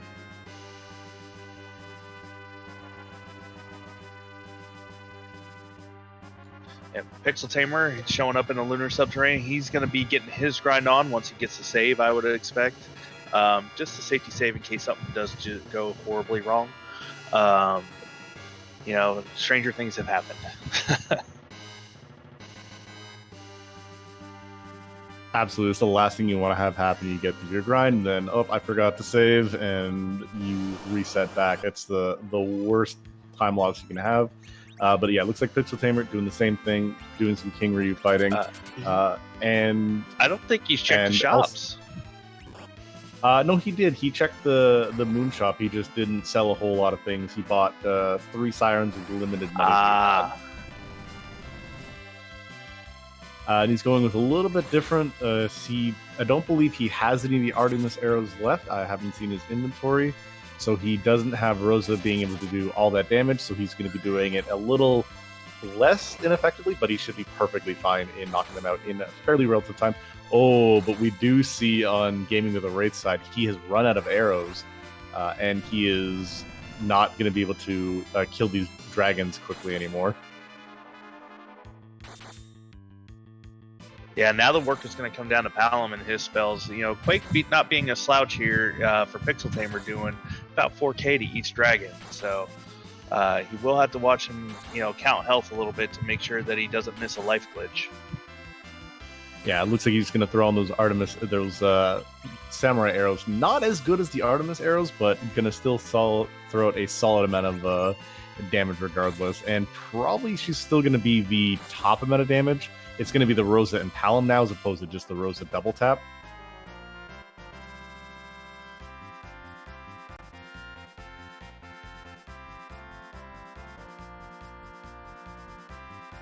Yep. PixelTamer through his first fight, getting 4 and 5 levels on his characters, hoping that his 4 sirens will get him enough. Still anybody's race, regardless of how much, how well the grind goes for each character or for each runner. It still comes down to that Threemus fight. And it looks like these guys will be going into that Threemus fight around the same time. Indeed, and the nice thing back and forth about this too is you see both teams are fairly even in the equipment way. Like you have a Sid on Gaming with the Wraith side as your anchor, who's not going to be putting out a lot of damage, but then you got Cecil on PixelTamer side, who's your anchor that doesn't have access to anything that really resembles a good weapon. He's going to be using a dwarf axe, maybe into something else, and that's really about it. Both Canes are rocking those Holy Lances, and then you've got Punch Mage versus Quack Kid, and you have the Holy users in both Rosa and Porum. So you have hybrid strats here going on. You've got a little bit of nukes. You've got Trizerkers capable on PixelTamer side. It's a very back and forth over who really has the better Z fight. My bet kind of goes a little bit more towards PixelTamer, honestly, because once he gets Yang a fair amount of levels, he's going to jump up in strength. So you've got 2 really good Berserk fighters. Now, would you go and pick that ribbon spot if it's an easy boss? Try and hopefully maybe get a Holy Sword for Cecil out of there? On PixelTamer's side, I would be very, very tempted because of the simple fact that he needs a little bit of extra oomph or something to do along these lines, whereas right now it's your main damage output on Z is from Kane and Yang, which, again, no slouches in the damage department, but still a little bit iffy. I don't know how many times I've gotten an Avenger out of those chests, though, so that would really boost that Kane's damage output a ton if you could get that Avenger, just to help, with the Berserk management.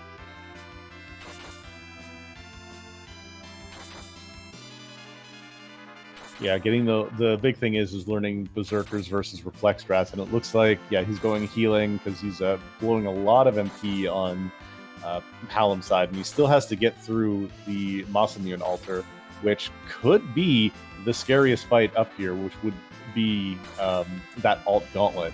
That alt gauntlet there is no slouch of a fight. Chat pointing out that Gaming with a Wraith doesn't have the Sand Ruby lit up on his own personal tracker while we have it lit up. We know he has it. Questioning whether or not he knows that he has the Sand Ruby. I would hope that he knows by coming up to the moon that he's got that still waiting for him. Indeed, especially with not doing Dwarf Castle and going and just like bypassing those 2 other key item checks.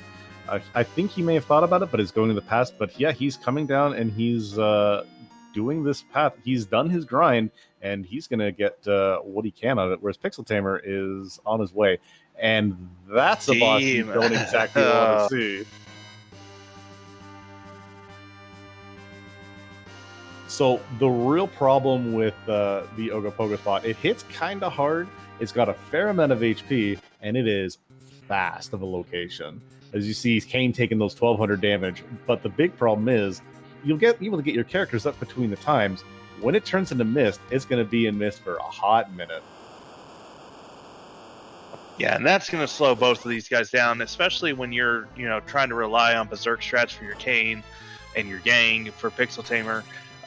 You're not going to be able to do that here, just because it's just going to add so much more time. But both of them coming into this fight, almost, PixelTamer is about 10 seconds behind Gaming with a Wraith here.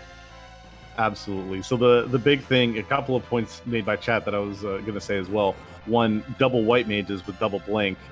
Gaming with a Wraith basically has the freest fight that he could find.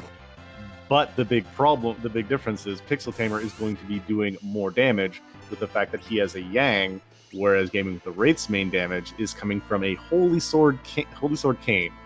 Now, bosses, when they absorb elements, for example, Threemus absorbs Holy, on weapon damage, they just reduce it to 1/4 damage. If they cast Holy on him, then he's going to be taking, he's going to be healing damage. So this is going to be a long, drawn-out fight for both parties, especially with that Yang going down. But Palom's going to be doing a lot of heavy lifting with this Quake on both sides. And hopefully they can get a bluff in. They raise that magic power during the miss phase. I think might consider throwing a Silk Web here. Looks like that's what Gaming with the Wraith has done to try and get more time for his Palom to cast. It'll be really interesting. This is still a pretty easy fight with all the blink that they have. It's just going to take time. Absolutely, and yeah, as chat's pointing out, technically PixelTamer is in the lead here, even though they're both coming in this fight at the same time. But the fact that Pixel has that other objective done, and is going to be in go mode. I don't think we're going to see a swag walk to Zeromus, but it is going to be very close if he does. I don't trust myself with Zeromus. I go back and save it after this. I know it's a way. It's cost me time, but I do not want to do this D-Miss fight again. As more what I'm saying, you can do the fight all you want, and some fights here are pretty quick. But this is ouch, not what you're gonna want to see. But it is a less than fun fight for honestly both sides here. As you see, Gaming with the Wraith throwing out the entire kitchen sink in damage, and PixelTamer just hitting with Punch Mage and having Cecil toss out some heals. It looks like as well.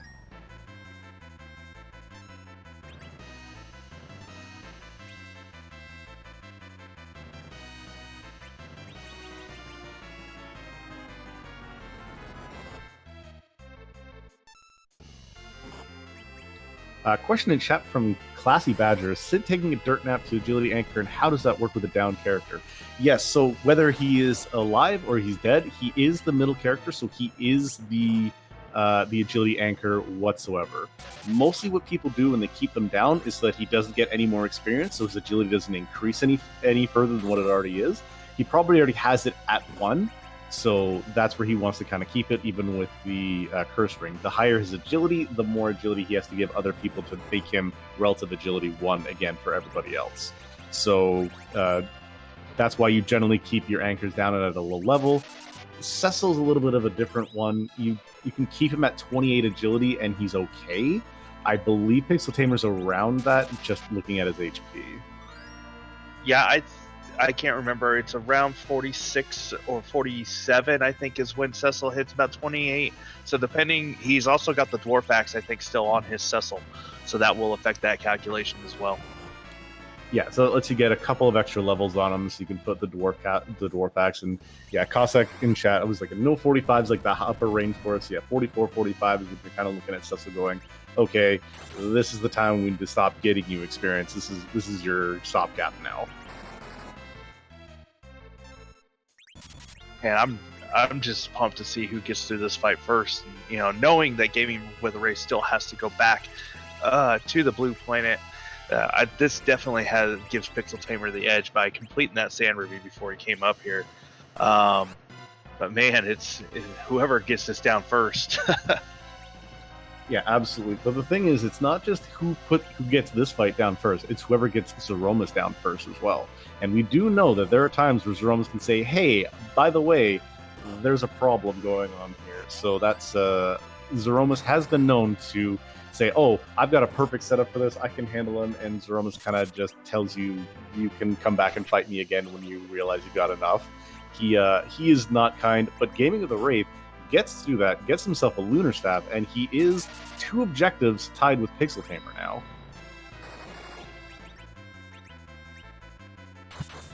And he will be running back, and hopefully he remembers that he has that sand ruby. Yeah, so we have what looks like he's setting up some spells. He still does not have Nuke on the kid, and is casting Warp, so he's leaving out that way as opposed to casting Exit. So he's not going up Zot. His Rosa wouldn't have it. He may not have any more items either. Without that Cecil, he can't just. But Forum should have it. Yeah, Forum definitely has the exit right now. Looks like he's actually going to be cracking a couple more Sirens. I think he was hoping for enough XP to get Nuke on the Kid before going in, so he's just going to crack a couple more just to get Nuke, just so the Kid's not casting tier 3 spells. Yeah, and with Weak, he's going to speed up this a lot faster. Yeah, Hourglass, Weak, a bot from Kane, and that's bing, bang, boom. That's how you get these done. Another great way of getting these done as opposed to doing it with just items. You just have weak spells. Another great use of the weak cast.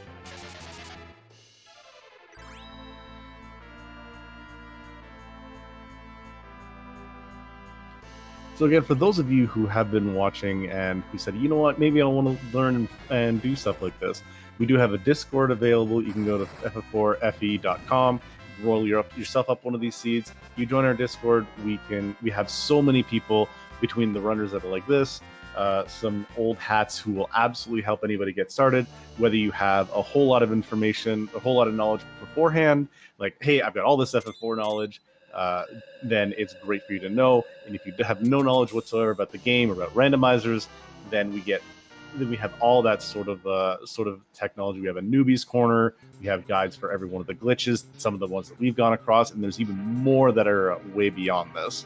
So if you think this is fun, come join us. Great welcoming community. I've only even been around it since not even a year now myself, and the knowledge that I've gained from this and from everybody else has been absolutely insane. And speaking of insane, though, PixelTamer finally getting at 127, getting his crystal, get his 3 objectives, and is getting 100% ready for that Zeromus for that safety save.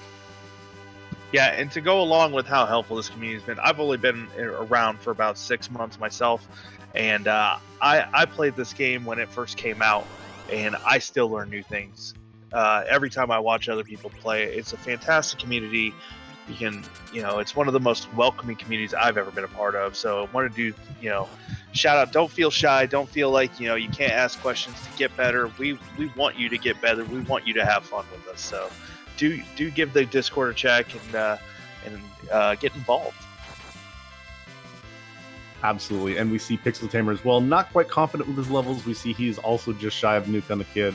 So he's letting Kane berserk down some of these. I don't believe he's at weak yet, so that's a little bit extra. Gaming with the Wraith, I think he got to that weak, casting exit, and is going to be grabbing himself that Sanderby character, remembering it now. So this is going to come down really, really close. Can PixelTamer finish his grind before Gaming with the Wraith finishes that Sanderby cutscene and then come up with the with that pass? Yeah, his level, PixelTamer's levels are definitely a little low with his Palom only having 1300 HP. So he's definitely gonna. It'll be interesting to see because he just out of Sirens too, I think. I believe he is as well, but it looks like he got the right amount of stuff, and he's getting himself some cure. He's going cure 3s, make sure he has enough. So yeah, and another question from Doogie MacGyver. Is there a doc with all the key level spells? So there's a couple of different things for vanilla. We don't have a document for it, but there's a lot of resources online. A quick Google can show you not only like the character levels where they learn it normally, but also when they learn it in their J spells. So there's a whole lot of different ways to see them out, and there's a lot of different spells, a lot of different lists out there. There are a number of guides on the free enterprise site that will give you more information than you could ever want about this game. Just about every aspect of the randomizer and a lot of aspects of the vanilla game are PixelTamer went and bought more Sirens. But there is enough information to get anybody started, and feel free to ask questions.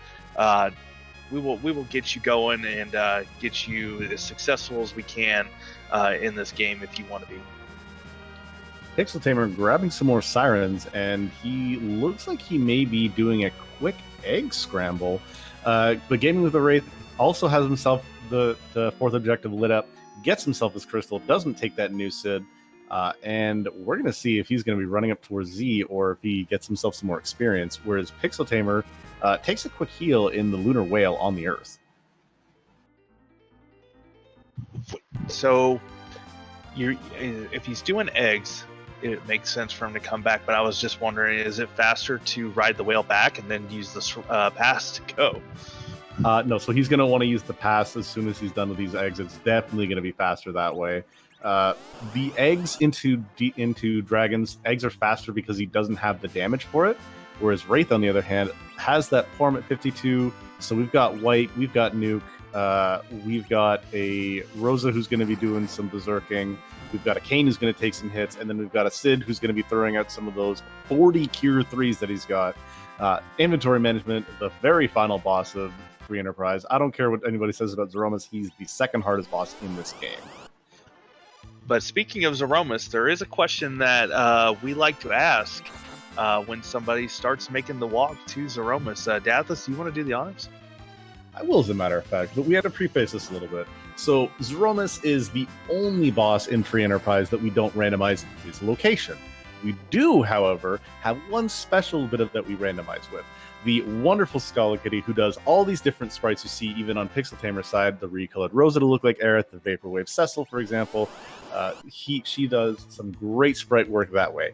Not only does she do that, she has something like 450 crazily well done sprites, some hand-drawn, some taken from different locations, and that's why there is a lovely flag that has Z with a question mark, because we have what does Zeromus look like, so we can say, whose butt are we gonna kick tonight?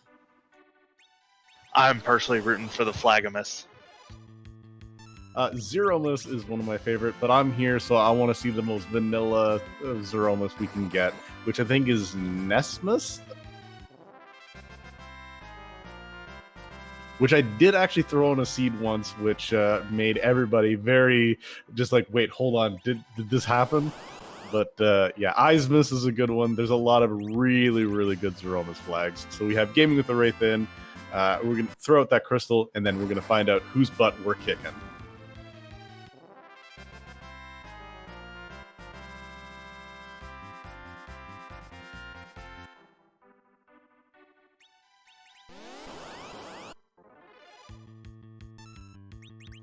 And it's Chibi Miss. That's awesome. French vanilla? Does that count as French vanilla? It's fairly vanilla. We're gonna call that semi-vanilla. So this is a great one. I do have to ask, where did you get this sprite from? Was this one of the hand-done sprites?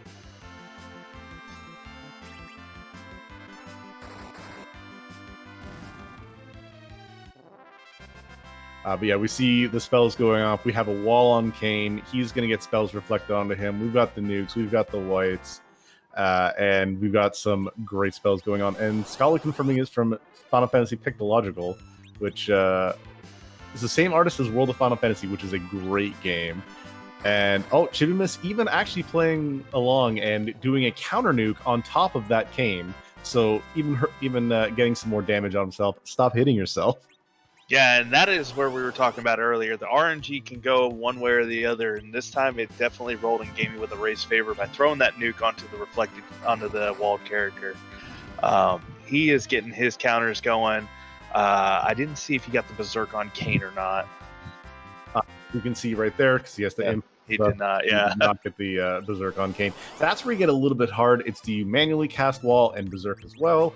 Do you do it the other way? But most likely not. But the damage being output by this Kane, not really as high as we would have loved it to be. And that's the one quote problem with Kane. He's a great character, but he just doesn't have the oomph of somebody like Edge or somebody like Cecil, especially when given some of the higher tier stuff. But as you see, these big bangs, this big bang getting nerfed, people taking about 700 damage, and the heal is going to be coming up real quick. Yeah, his reflex strats is what Gaming with the Wraith has opted for. He's got nuke, he's got white going, he's got Sid throwing Cure 3s. And Kane as well. I can kind of understand that. He's getting to the point where his HP overflow or his HP refill will be kicking in, so get those Cure 3s in. And what we mean by HP refill is Final Fantasy IV is basically coated on the back of a pizza box with chewing gum and breadsticks. So the thing is, all he needs, so he has 2 sets of 64k HP. If you do enough physical damage to push him over that 64k HP, then what he's going to do is he refills back to it and starts his next phase. However, if you kill him with a reflected spell, such as White or a reflected nuke, it goes through and bypasses that, and you only have to do that first 64k damage. Also, I may talk about the way it's coded, but this is still a fantastic game, and it is very near and dear to my heart. I just love making fun of the shenanigans that is in this game. One thing about the randomizer is that it preserves a lot of vanilla behavior. That's one of the things. And there's the flashing. Oh, there is a flash. We have the finish. GG's Gaming with the Wraith. We're going to get the official time on the race spot in a couple of seconds. But he is going 1-0, especially against PixelTamer. Official time of 1:36:13. So GG's to him, whereas we have PixelTamer and going and grabbing that fresh Cecil. So getting a brand new one to throw that curse ring and throw that Dwarf Axe Off when he goes in there. Guys, get your GG's out in chat for Gaming with a Wraith while we see if we can't get him in here for an interview. Yeah, a fantastic run by Gaming with a Wraith, keeping it close the entire way. It did seem like that he was behind in some ways, but to come out and remember, he needed to come back with that Sand Ruby to finish things up and get things done. Fantastic run by him.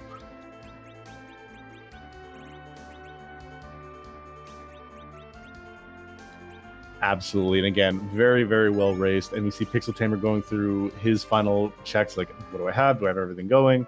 Buying what's necessary. And he's going to be hot on the heels for his own little chippiness.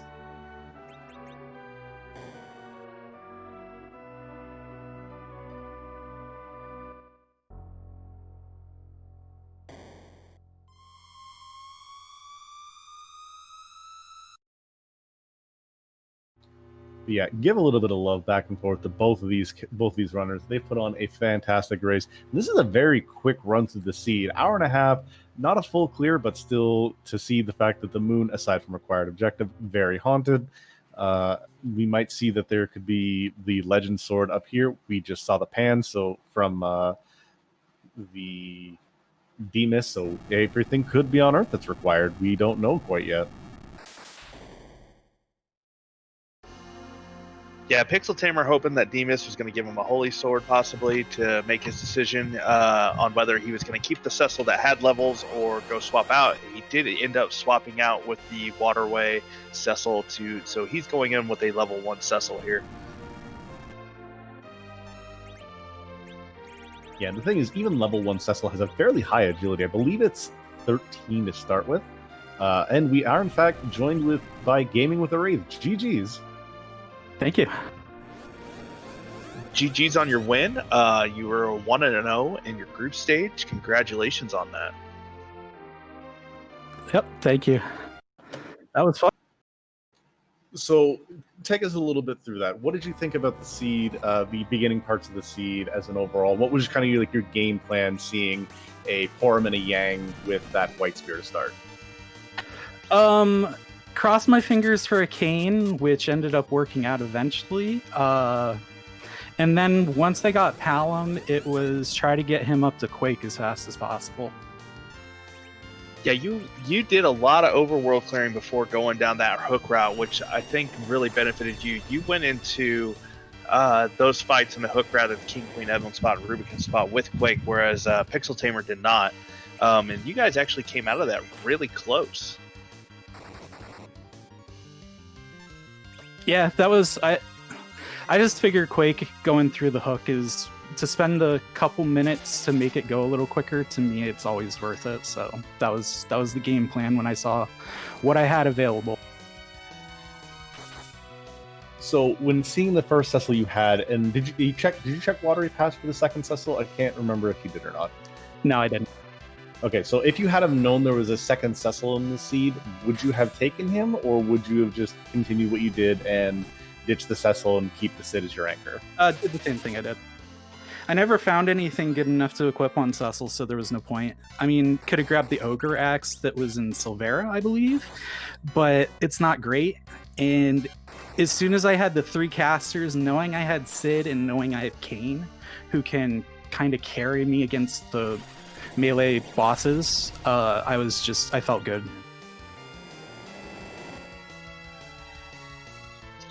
Yeah, when you got that Sand Ruby, what's going through your head knowing that you're essentially in go mode? You haven't seen sirens anywhere. What are you thinking in terms of grind if you don't find those sirens? I was at first thinking, with no Tella and no Quick Weak, I'm like, okay, best options I have available. No Edge also to steal the sirens from the trap chests in the tower. But my first thought was, okay, I have the Luca key. At worst, I just go grind doors. But I'm like, okay, I'm looking for sirens first because that's worst case scenario. I really don't want to do that. So at that point, I just went looking, and as soon as I found them, I was like, okay, great. Crud, I didn't bring enough hourglasses. So I had to fly back down to Earth, grab the hourglasses, go back up, and that was when going for the grind. And from there, I knew I was a couple levels short. I didn't think my XP was going to carry me, but I kind of wanted to see if it was a quick boss and if I was kind of wasting time a little bit on the full grind. Yeah, I don't think we saw Dark Imps anywhere, did we? So if you had Dark Imps there at that Ogopogo, that definitely would have, boosted you up a little bit more too. Yeah, there were no Dark Imps. There were no Soldier, General. Already killed everything else that was the easy quickies. Well, the Soldier General was actually earlier on. I believe that was in Dwarf Castle. You didn't see it. They were in Dwarf Castle, as a matter of fact. They were the first fight. Gotcha. Yeah, and we just saw in the spoiler log the Adamant was the item down in the Sealed Cave when PixelTamer did Dwarf Castle but didn't have Warp at the time to grab that Adamant, and you skipped Dwarf altogether. And D-Lunars had the other half of that. So the moon was not fully haunted. It was just haunted enough that no one needed to do it aside from the required Mass Immune Altar. That's fine by me. I kind of was a little mad at myself. I wasted a lot of time at the top of Babel Boss, the boss spot, not the tower spot. I was angry that I screwed that up. Hey, you got through it, better than I would have. So I didn't even see where you would have messed up. Not blinking quicker. That's how she goes. Sometimes you can't get the spells up, but you still did that very handily with the Berserks up. You had 2 blink casters, so you were basically dealing with it perfectly fine. In all honesty, with everything that you saw at that point. So speaking of, before Devin Hook route, what made you want to go to do the full clear of Baron Castle as opposed to maybe getting experience from Evelyn Castle or Evelyn Cave before fully diving that Hook route? Honestly, just coin flipping on seeing a key item that maybe Pixel didn't look at. I figured there was a chance because of everything available. I'm like, okay, this is a pretty easy coin flip. If this works out for me, awesome, I'm a key item up. But if he doesn't do it, he's a little ahead of me. So it was, like I said, coin flip. And I think that coin flip worked out in your favor as we're seeing Medio come down for PixelTamer, because you went into that hook route with Quake, whereas PixelTamer did not have it yet. So you definitely got through some of those fights a lot faster than he did, and you turned right around and ran that tower key up. Yeah, I'm like, okay, I got both items. Well, why not? Let's coin flip again and see if it worked out. And the tower key worked in my favor, so. GG's at the PixelTamer with an official time of 1 hour, 44 minutes, and 51 seconds. We did have a question in chat for you Why did you not turn in the Sand Ruby when you went back and refilled with your hourglasses? Was the thought ever to do the Ogopogo altar and then just go right down to Z? It was at one point, but knowing that I had to grind for Caster Party, I was like, okay, I need to still buy. I didn't have the items to sell when I went to the moon to get all my Cure 3s to safely do Caster Party in case I screw something up. So I'm like, okay, I got to go to the moon anyways. I had the pass, and knowing that I had the pass, I know if I have to leave the Crystal Stairway because I've timed it, it is a little bit faster to do the warp exit the way I did it. So I was like, okay, I've got the Sand Ruby. I still got to turn it in. This gives me the chance for Cure 3s. I have a quicker safety save too in case I screw up. That was my second thought, going down and going through pass. I personally never thought of it that way. I mean, for me, my strategy is, I've got to complete the Ogopogo. I'd like to complete it and just walk down personally. So it is interesting to think about it a little differently and how everybody else has their own little strategies. I've never timed it myself, so. Yeah, it's not a lot quicker, but it is a little bit quicker. So I was like, okay. For me, it was the play going through my head as I was planning out going up to the moon. Except I didn't plan on forgetting to buy hourglasses. That was kind of a boo-boo. But other than that, that was the game plan. All right, so this win over PixelTamer puts you at 1-0 in your current group. How do you feel about the rest of the people in your group, or how are you currently feeling after this win? I got 2 more people to go. I worry about the person that I'm playing right now and just worry about that. Both people that are left in my group are Rex and Neon, and both of them are good. So I don't go in confident. I go in knowing that I got to play. Absolutely great way to go about it. So again, GG's Gaming with the Wraith on your win here. Again, putting you 1-0 in the Ramu group. Thanks very much for the show you put on. You did a great job. And we have PixelTamer actually going to be putting on some music, so we're going to be quiet for a hot second.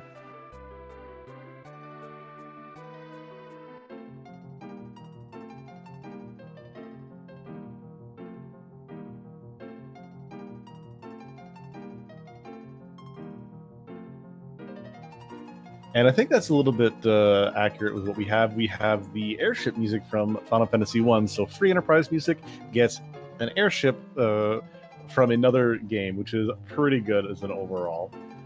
So again, thank you very much, Gaming for the Wraith. We're going to see if we can get PixelTamer in here for an interview as well. Very well done, and looking forward to see you in your next game.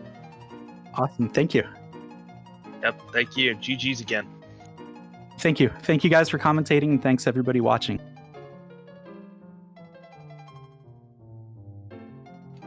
Again, that was Gaming with the Wraith coming in their first 1-0 in the Ramu group with his time of 1 hour, 36 minutes, and 13 seconds. And we are, in fact, also joined by PixelTamer. GG's on your race, my friend. Very, very well run. Thanks. I was feeling good with the way I got underground, but then things kind of just stalled out. It felt like miscalculating my XP on Warp and Dwarf. That kind of tilted me a bit. Hey, you recovered from the tilt very well, though. So the question before, speaking, you bring it up going underground, what made you go underground as opposed to checking, say, Baron, or trying to find some more trap chests on the overworld to make sure you got Quake for Kill the Kid before hitting that hook route? I was just feeling optimistic. I had managed to get some good loot out of Eblin Castle without triggering traps and wiping, and I thought I was just going to give it a try, and it ended up working. Although I probably would have benefited from having Quake. Yeah, we saw you had Virus going into the fight. It's still very good against the D-Lunars you saw there. But that hook route, when you saw the luggage into D-Lunars, how were you feeling about the bosses there? Were you confident? Were you feeling a little nervous? What was your thought about those bosses?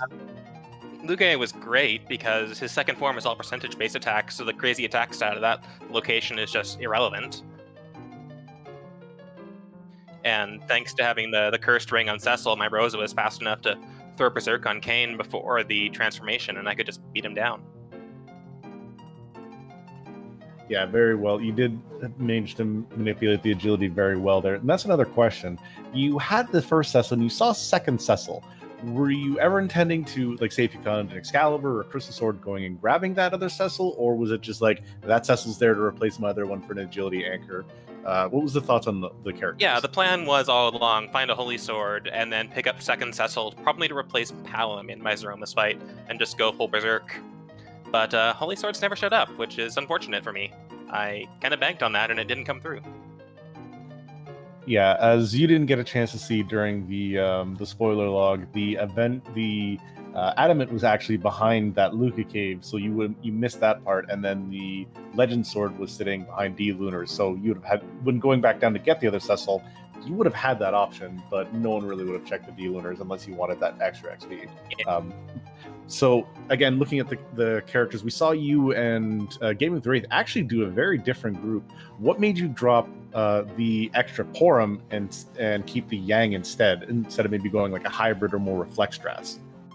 Yeah, I was looking to maintain the damage output of my team because I wasn't happy with what I was producing with Kane, primarily because I forgot I had a White Spear, which was kind of embarrassing. But I just felt like Rose is strong enough, I'm going to try and load up on some more damage instead. Yeah, that came up in chat, and we were commenting on that as well, because Gaming with the Wraith immediately dropped his Yang for that Kane, and you hesitated for a second, you almost dropped the Yang, and then dropped the Kane. Yeah, not the greatest play. Okay, so let's go to the grind options you had. So seeing as the characters you had access to, there was no teller that you could have found. He could have been showing up later. When you get through all the checks, you have the Sand Ruby, and you have access basically to Zeromus. What was your thought going into saying, hey, how am I going to get my experience? What was your hierarchy of, okay, if I don't find this, where was your grind going to be? Yeah, plan A was to find Sirens, which worked out. Plan B would have been to start just grinding on moon bosses, because some of those spots are worth quite a bit of XP. And some of them can be pretty easy, like Miss Dragonet, the Masamune altar ended up being fine once I'd stabilized on my health levels. Yeah, you both got into that D-Miss fight. You were about 10 to 15 seconds behind Gaming with the Wraith, and it showed that how well of a race you both ran. You guys were really neck and neck, within a couple minutes apart of each other throughout the majority of the race. That's good to hear. When did Wraith pull ahead? He pulled ahead in the grind. He was able to grind a little bit faster because he was Artemis arrowing with Rosa to kill the dragons in about 2 hits. That's where he made up a whole lot of time. It was back and forth. That would have done well. You, in theory, had the lead because you had done the objective and you were already on the moon, so you could have just run right down to Zeromus, whereas he hadn't turned in the Sand Ruby objective till post-grind, post-demist. He had it, he just didn't do it. Yeah, if I'd had more hourglasses, I would have stayed on the moon and ground more dragons. Yeah, and that was where he sold a lot more stuff. Once he got the Sirens, he immediately went back to Earth and got his hourglasses and sold even more stuff to get those. I had missed where you even got the Sirens myself. Sirens were at the Moon Store. Well, I mean, like when you actually got them, because I had to ask. I was like, did he even stop at the store to get them? Yeah, it was everyone's first stop. They hit the moon. They're like, okay, let's check this shop. Then they went and checked the character, which was really interesting. So seeing that moon monk, what was your first thought seeing Yang on the moon? My first thought was honestly pass, because I was still leaning hard into I'm going to find a Holy Sword up here. Kind of put on some blinders there, and that, like I said, didn't really pay off. Fair enough. Okay, so this race puts you at 0-1 in your group against Gaming with the Wraith. You still have Rex Rule and Neon Grey to go against in the Ramu group. How do you feel about your chances, and how do you feel overall about the group that you had picked? Yeah, I don't know Neon very well, so I don't know how to size up how that match might go. I know Rex is pretty good, so it'll probably be an uphill battle to try and get to 2-1 and into the magma bracket.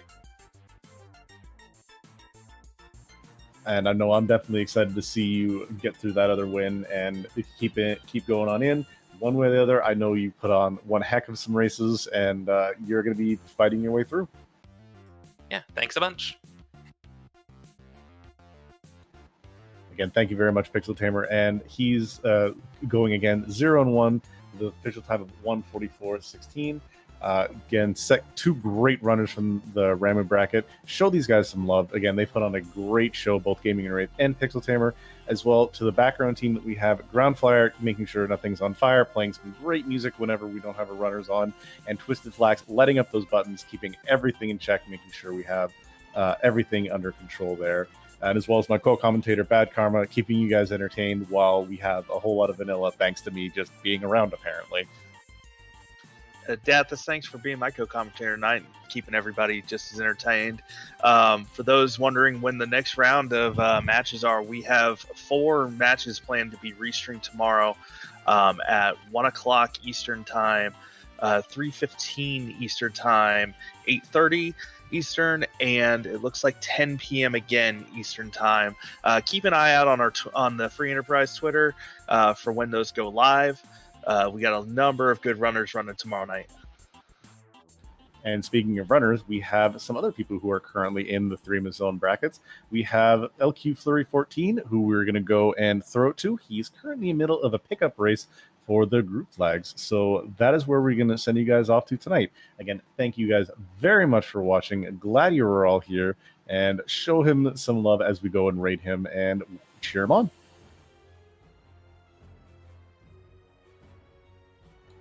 And again, from everybody here, again, Groundflyer in the background doing our restream, Twisted Flax being our...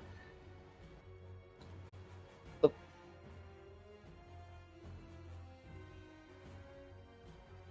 think we just missed it. Yes. Yeah,